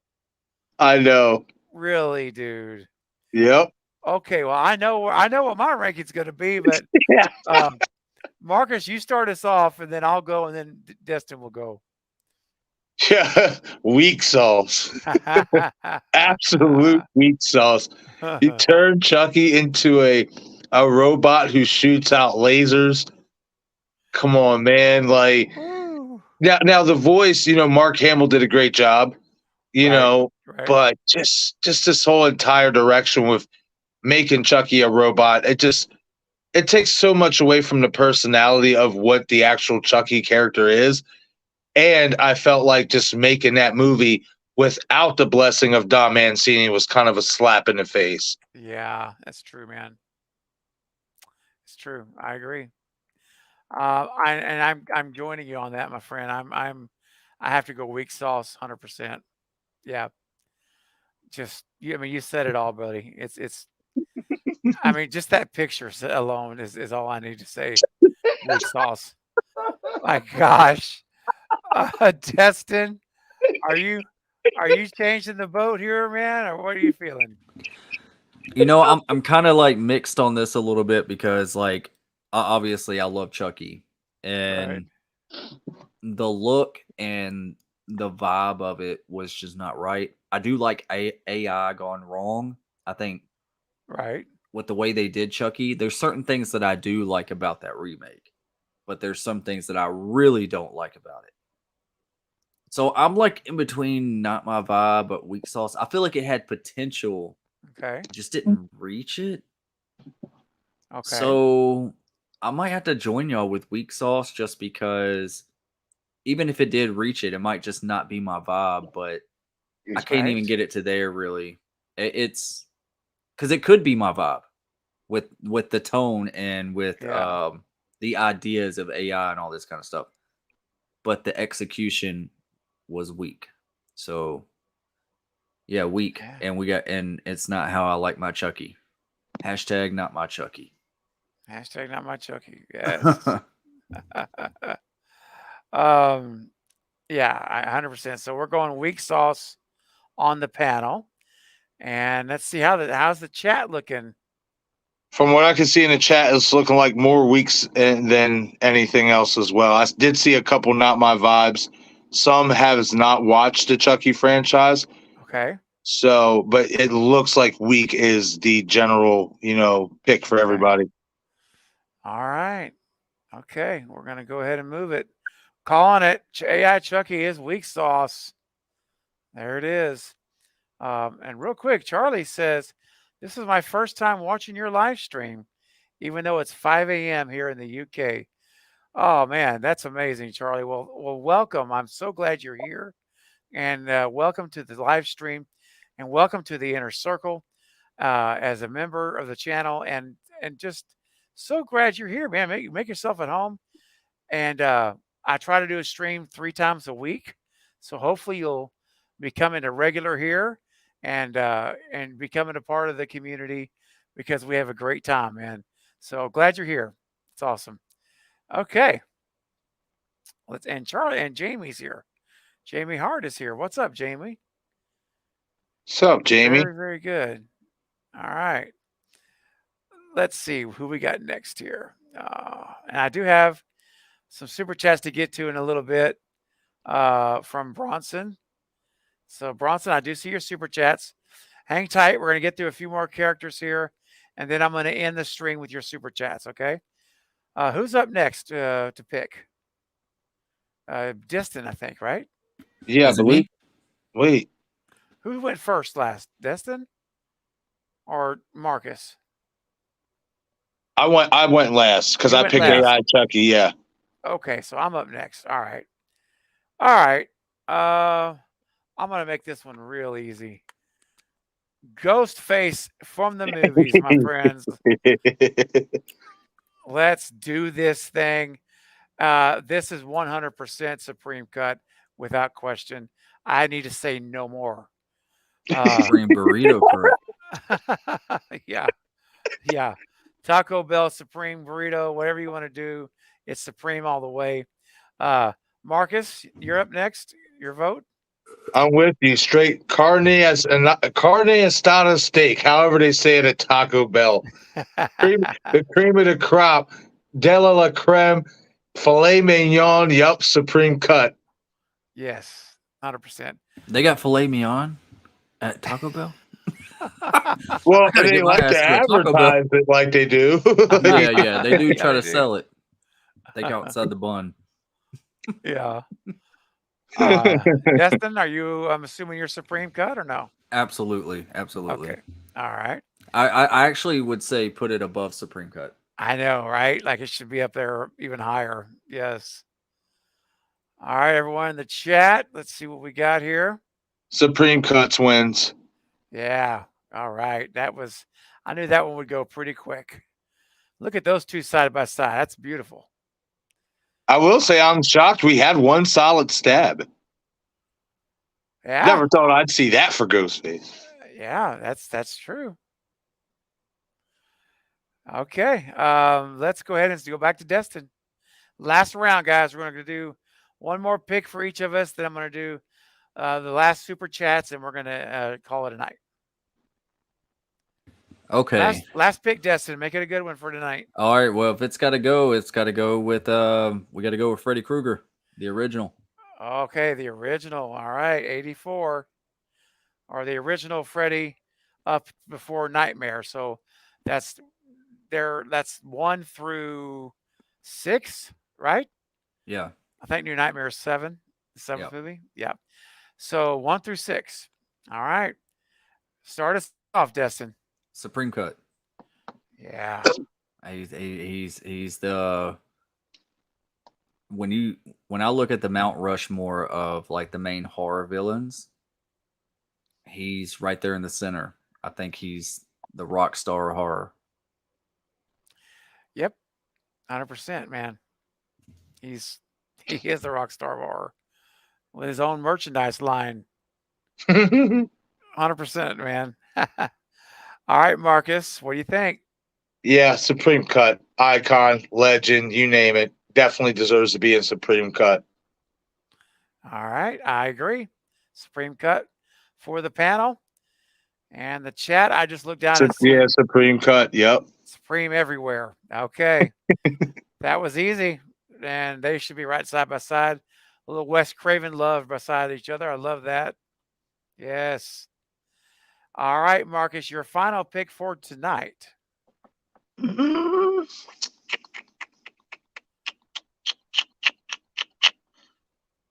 Oh, man. I'm going to go a little bit different. Let's go with Hannibal Lecter. All right. We were talking about Silence of the Lambs earlier. Yep. Okay, man, what's your ranking? Supreme Cut for me.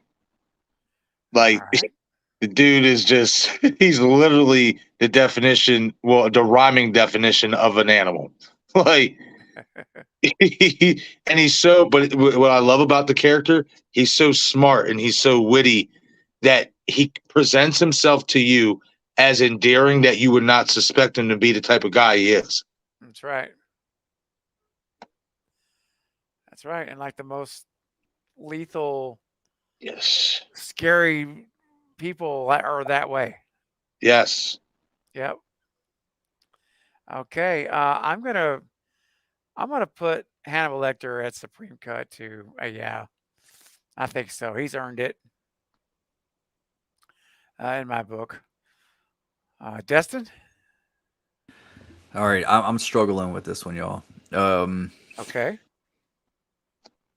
I want to go with solid stab, but um, yeah, I'm gonna go with solid stab.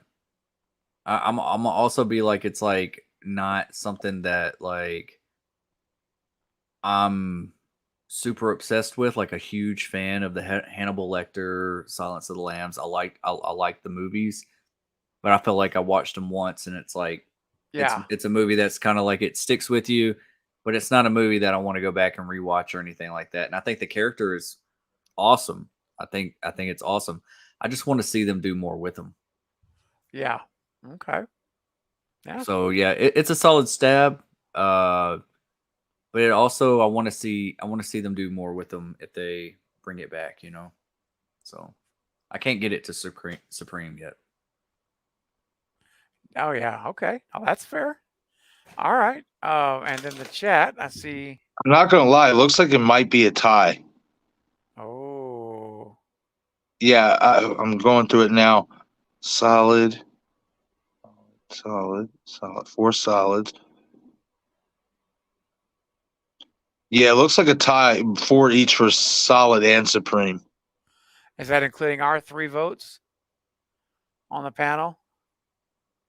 That's just including the chat's votes. So Okay.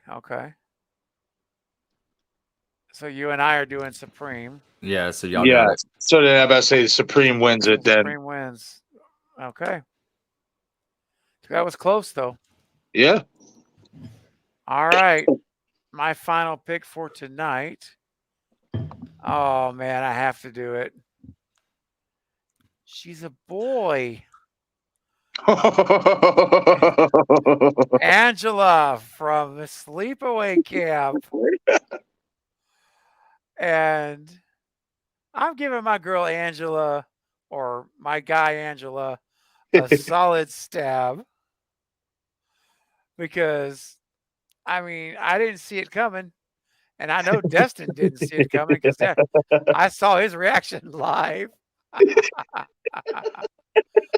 Oh, that's a tallywhacker. It definitely was.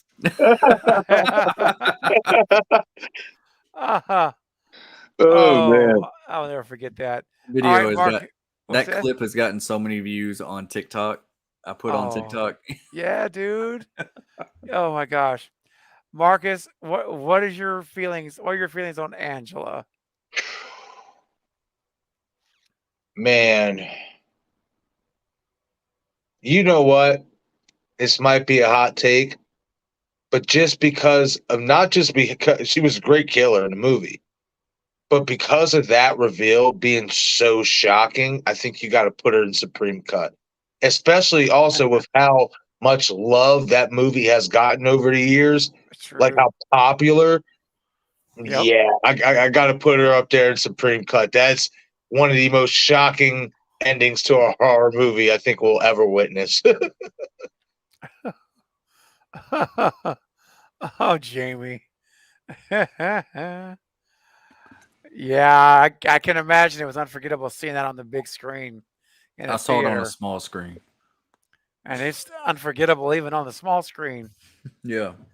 Oh, Destin still has nightmares. Yeah, I'm traumatized, man. I'm on medication now because of it. Oh God. I'm just kidding. Okay. Oh. All right, that was a really fun night.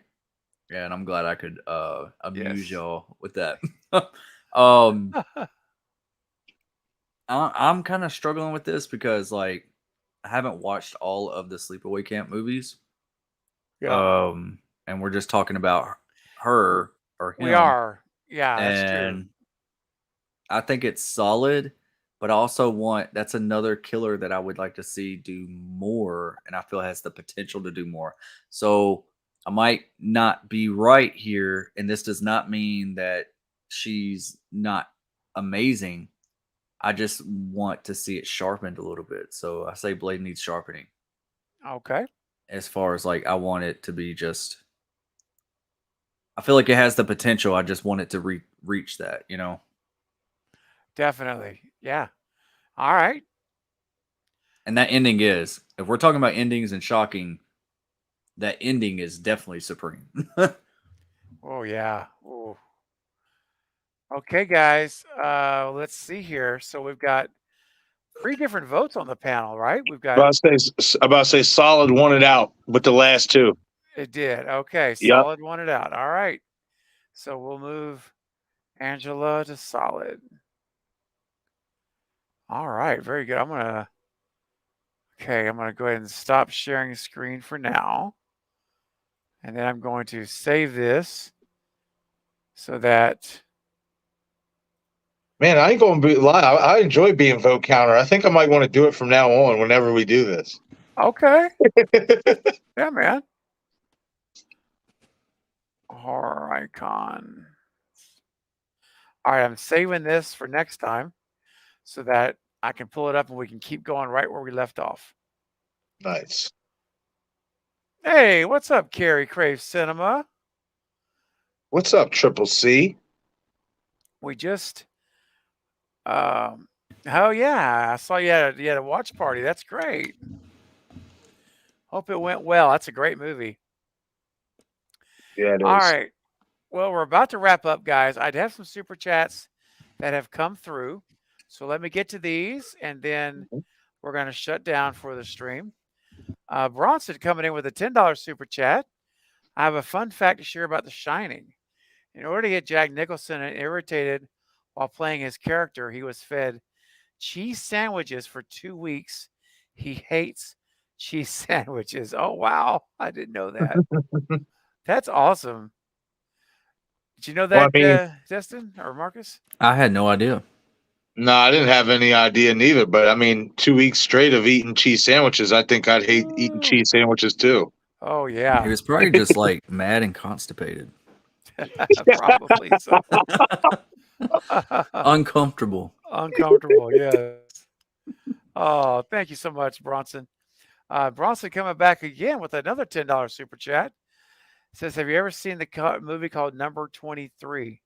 Jim Carrey is in it. I haven't seen it. I can tell it's a different type of movie for him. It's a lot different than what we're used to seeing. I never saw that. Have y'all guys seen that? Yes, it's really good. It's been a long time. I saw it at the theater, but I haven't seen it since. It's one of my favorite Jim Carrey performances. Like it was so weird seeing him in that light, but he did so dang good. Wow. Okay. Yes. Interesting. I do. Isn't the lady from Candyman in it? I think so. If I can remember, I think so. Virginia Madsen. Yeah, isn't that like his wife or something in it? If I'm not mistaken, I think you're right on that, Destin. It's been a little bit since I've seen it, but yes, I think you are right. Wow. Yeah, that's Jim Carrey he's got a lot of talent, man. That guy is very talented. Absolutely. Wow. All right. Thank you, Bronson. Very, very kind of you. I'm gonna have to watch it because I haven't seen it either, man. So I got so many movies on my watch list. Bronson coming in with another $10 super chat, man. Thank you so much. Have you guys seen the Flintstones from '94? Yes. Yes. Yes, indeed, I have. What are your thoughts on John Goodman and Moranis? I'm gonna tell you guys, I think they're great. I love John Goodman. Rick Moranis is gold. I think that movie's great, and they killed their roles. What do you guys think? 100% agreement. Yeah. Yeah, same. I remember seeing that. I think my parents took me to see that movie or something whenever I was younger. It was like a family night out thing. Mm-hmm. And it's one of those movies that's like, it's never boring. It just keeps going. It's not like a movie that's like hilarious and you're just like, falling over with laughter. It's just a good movie and it's fun and it's got great atmosphere, great actors. Yeah. It's just it's a great movie. I never saw the sequel though. I don't think I did either. I think they had like different characters or something. Like a Baldwin, like Stephen Baldwin was one of them. Barney. Yeah. Oh, yeah. Yeah. Yeah, I think that's right. Yeah, I'm looking it up now. Flintstones 2.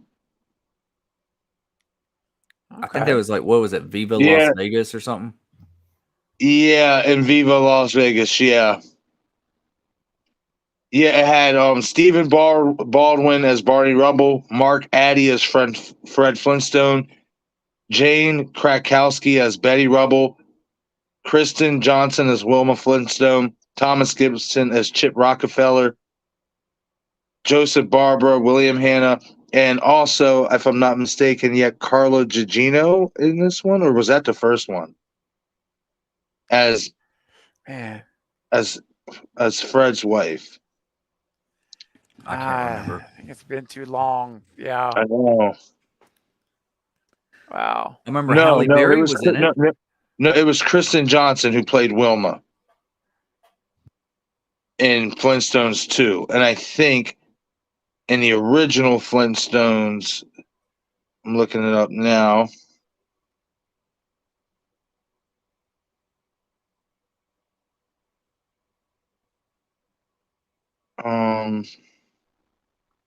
You know, we always talk about practical effects in horror movies. Right.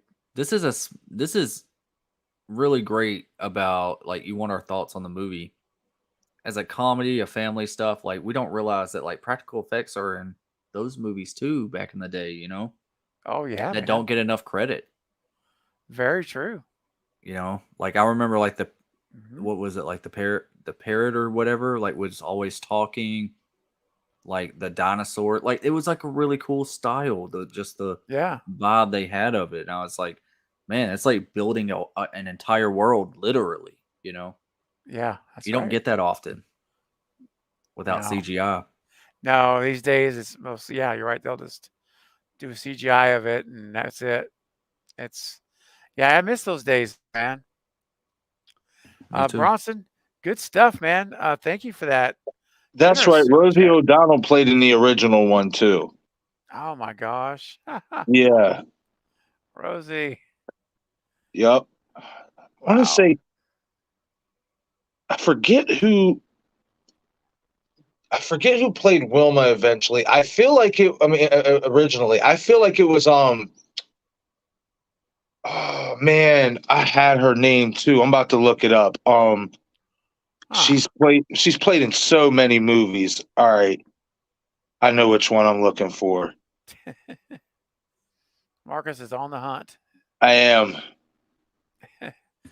Real quick, Charlie sent in a $20 super chat. Thank you so much. Says suggestions for horror films, please, and not just your obvious ones. Ooh. Okay, well, let's see here. Destin, I know you enjoy a lot of films. Oh, Any yeah. suggestions for Charlie that are off the beaten path a little bit? I would say, and don't get it confused with, like, I think there's a Netflix movie of this title, but it's Okay. not that one. It's called Demonic with Frank Grillo. That's the way you can know which movie you're watching the right. And I think James Wan actually produces it. It's a movie, and it's also got a whodunit aspect to it. It's just really cool how the story is unfolding. It's Okay. like it's a supernatural type movie. It's a demonic, type movie.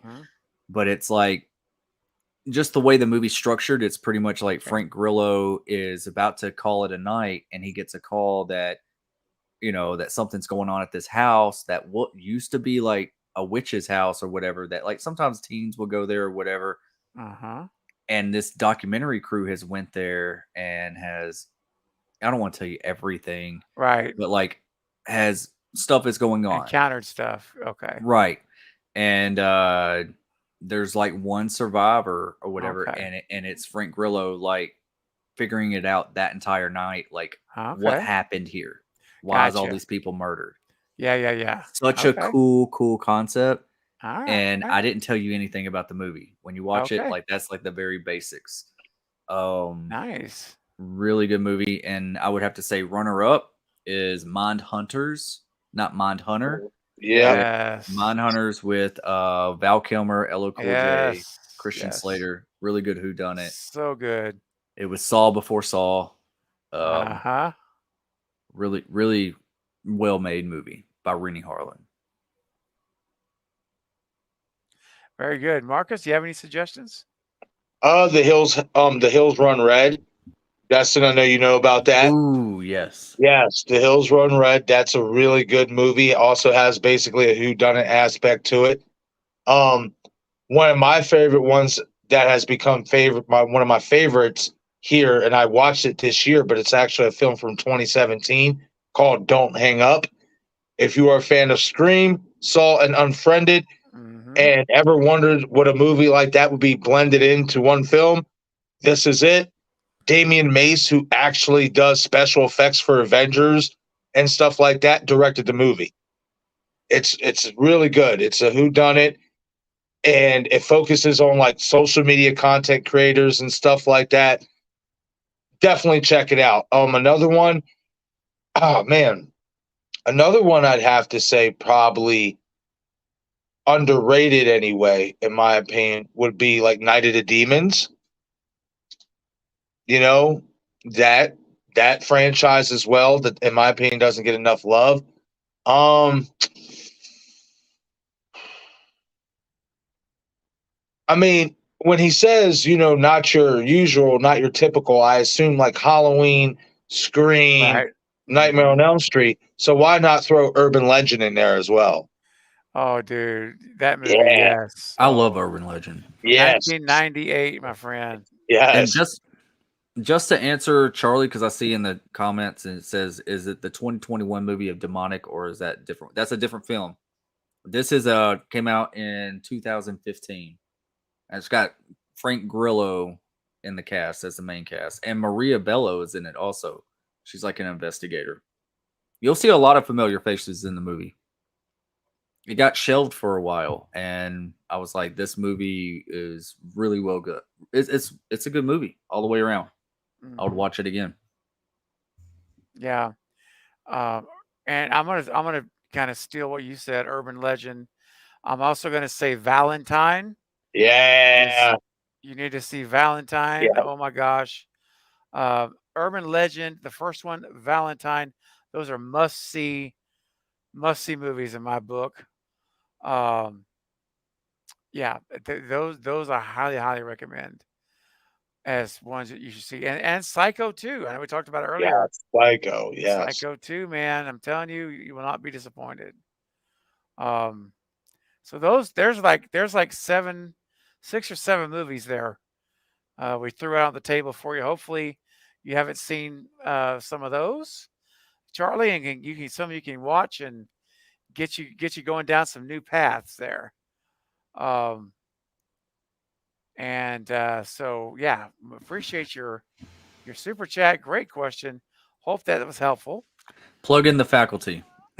Oh yeah. Oh, the faculty, of course. Does not get enough recognition. Oh yeah. Also, if you're looking for some like horror related TV shows, Charlie, check out Harper's Island. Oh yeah, that's really yes. Yes. As well, and Jamie's going to love this. If you like horror aspects in TV shows that may not be all the way horror, but it has its horror elements, check out Twin Peaks. Yeah. Yep. Carrie Crave Cinema coming in with a $5 super chat. Thank you so much, Carrie. Says, I love you all. This is my late tax. And that's funny. And I love cheese. Jack, can we crazy, bro? Much love to my peeps, to my fam. Kisses. Oh, Carrie, much love to you and kisses right back. So glad you're here. You know how much we love you and so happy you're a part of the family. And thank you for your generous super chat. That's so kind of you. And trust me, you're an OG. Before I had this channel, I knew you. You are grandfathered in. You're not on the tax plan. Don't worry. But I appreciate it. That's very kind. And what's up, Nanette? Nanette's coming in. Blood Rose Horror Nightmare with a $2 super chat. What's going on, Nanette? Says, hey, hello, everyone. Nice to see you all. Well, it's nice to see you too, Nanette. I hope your watch party was good tonight. I'm sure it was great with Independence Day. What an awesome movie that was.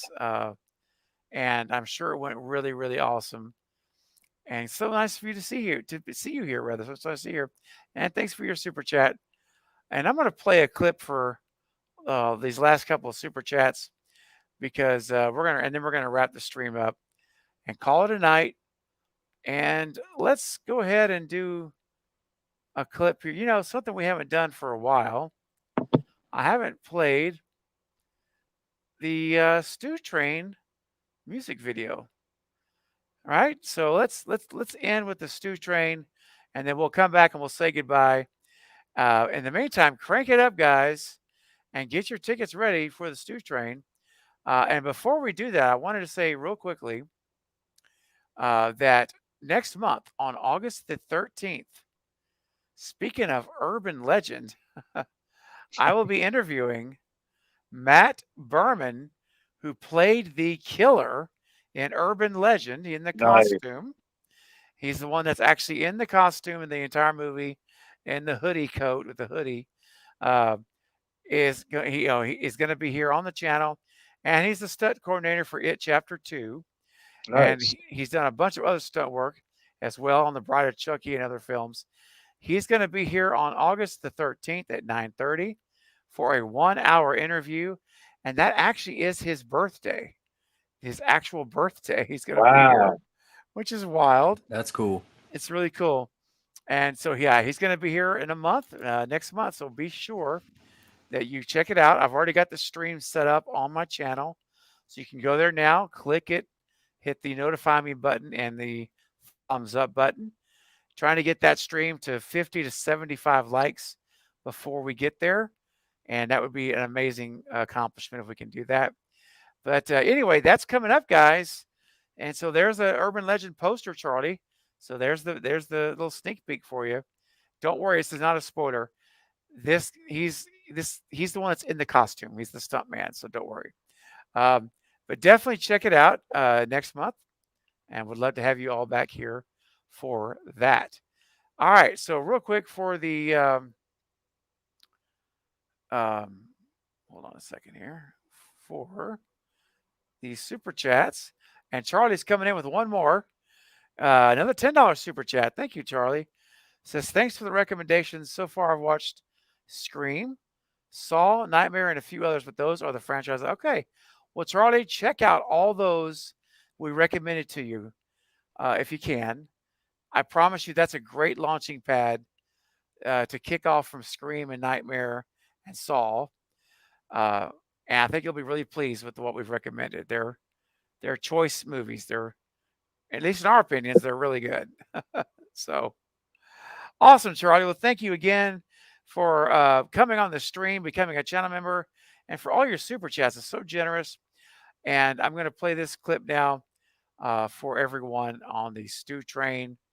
And let's get it up for Matthew Lillard. That's right. There you go.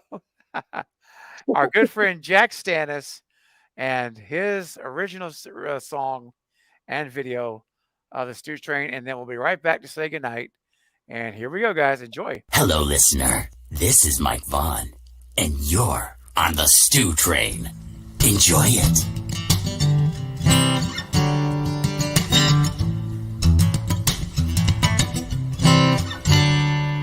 Hi, it's Nancy and Reddit, the girl in that screen, and I am on the Stew Train. Stew. On the Stew Train. Get your ticket on the Stew Train. We got craving something scary on the left and I'm on the right. On the Stew Train. Get your ticket on the Stew Train.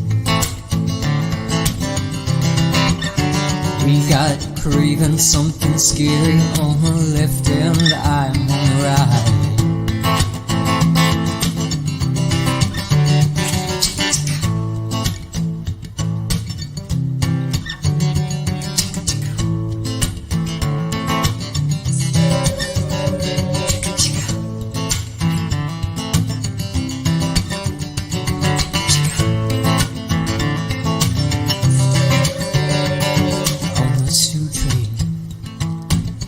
Get your ticket on the Stew Train.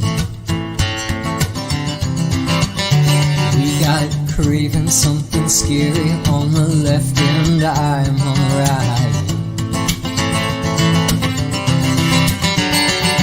On the stew train, get your ticket on the stew train, baby.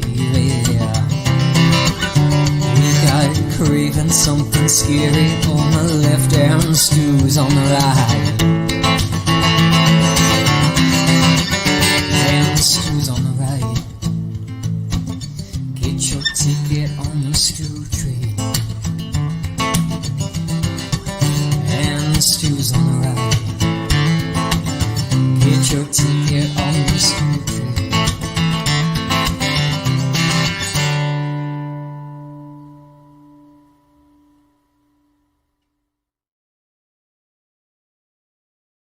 All right. It's always great to hear Jack and see that song video again. It's been a little bit. Yeah, we do need Jack back, Destin, for sure. Hopefully, Yeah, it's been a minute since I haven't seen him on a live stream with us in a while. But sometimes I was absent there for a little bit, so I could be just, Yeah, I know might have it just has. It missed has him. been a while. He's had a lot going on, and so he hasn't been able to come. But hopefully soon we'll be able to get him on again soon and have him back for sure. Hopefully on the 10K stream next month, which is going to be August the 12th, is my plan right now on the Saturday to do the 10K celebration. Hoping to have him back for that for sure. Awesome. Yeah, hopefully him and Jackie could make it. Yeah, for sure. That'd be great. Yes. Well, guys, listen, this was a great time tonight. I appreciate you all coming. I want to make sure you guys subscribe to I Shot Him 6 Times and Destination Station. And It Smells Like Teen Horror, who was here, Eric was here earlier. And be sure to subscribe to their YouTube channels. They're great friends, great content creators, just wonderful people. And I just am proud to be friends of theirs and honored to be able to, share them with you guys. And for those of you who are new to the channel tonight, like some are joining for your first time, if this is your first time meeting them, then please go and subscribe. You're not going to be sorry. I promise you that. So, guys, anything y'all want to share about your channels that you've got coming up real quick? I do have some podcast episodes that's going to be airing for the rest of this week. And then starting next week, I am going to be going early in the morning, like 5 days a week, maybe like 2-hour episodes and stuff. And then I do want to get a live watch party here together of Don't Hang Up, a movie I talked about earlier. Okay, yeah. And I'm hoping to get you, Destin, you, Craven, and a couple others together for that. So, yeah, I just got to get everything basically stream-wise set up and should be ready to go. And schedules, of course, see if everybody can make it. Yeah, that's awesome. Would love that. Destin, how about you, man? Anything you want to share? Yeah. There's a few things that I wanted to share. I've kind of like started some new podcasts as well as on my channel, but also me and Marcus have been trying to find a launch date for our podcast, Horror Hooligans. We're going to be launching that sometime soon. We're trying to just work out scheduling conflicts and all that. But I've also started my morning shows back up on my channel, Monday through Friday, called Daily Dose of Horror, where I just go through all the trending horror that's going on to today and just kind of like things that would probably normally go under the radar, and we'd find out later on down the road when it becomes a cult following, like I just like, that's what it's just trending news and horror is all it is. And just kind of spend a little bit more time with the audience. And I'm also, and really the only other thing that I'm really working on besides just doing theory videos like I normally do, is I'm starting like an audio book for my channel that I want to make like films that I've always wanted to be made with these horror characters, but I'm going to be narrating stories of how I wanted those movies to play out. So like with our characters like Freddy, Jason, Michael Myers, Chucky, sometimes they're all together, but these are just my ideas of like another audiobook that I would like to put together is where I wanted the Nightmare on Elm Street to go as far as like a reboot. Whenever they decide to reboot it, which direction they should go. So I'm gonna put those in audiobook form and put them on my channel as well as wherever else I can put them. So yeah, I got a lot of irons in the fire, but I my creative juices are flowing and I want to keep it going. Heck yeah, dude. Well, I think that's awesome. I'm personally excited to see what you're cooking up and coming out with, man. Because I know it's going to be awesome, bro. I do want to plug this real quick. Yeah. Tomorrow I will be dropping a new Scream video, and it has something to do with Sidney Prescott. So all you Scream lovers out there, all you Sidney Prescott lovers, tune into it. I'm gonna put it this way. It's not bad, but I'm sure this video is bound to ruffle little feathers. That's all I'm gonna say. Ooh, okay. Yeah. Gosh, be sure you guys are subscribed to Marcus's channel. I said I'm 6 times, so you can get that tomorrow when it drops. I'm be anxious to see that myself. And Charlie says, "Night, everyone. Or morning for me. Thanks for having me here and answering my questions." Charlie, it was a pleasure. So glad you're here. Thank you for your generosity tonight. And it's glad to have you as part of the family. So come back. Be sure you hit the bell icon here on my channel, okay? So that way you get notified. Set that to all notifications. So I do impromptu streams a lot where I may do an hour or two ahead of time, and that's it. So that way you'll get that notification. You can come in, and would love to see you here, regularly. Would love to have you here regularly. And it's been a real pleasure meeting you. So welcome to the family. It's awesome. All right, guys. Everyone else, everyone on the panel, thank you guys. I'll see you backstage in just a second. But everyone in the chat, you've been wonderful. Thank you all for being here and hanging out with us. And I will see you all on the next video or the next live stream. Until then, guys, keep on keeping on, keep fighting the good fight. And remember, here at this channel, guys, we do life together, and you are never alone, no matter what you're going through. Much love to you all, and we'll talk soon. Good night. See ya. Night, everybody.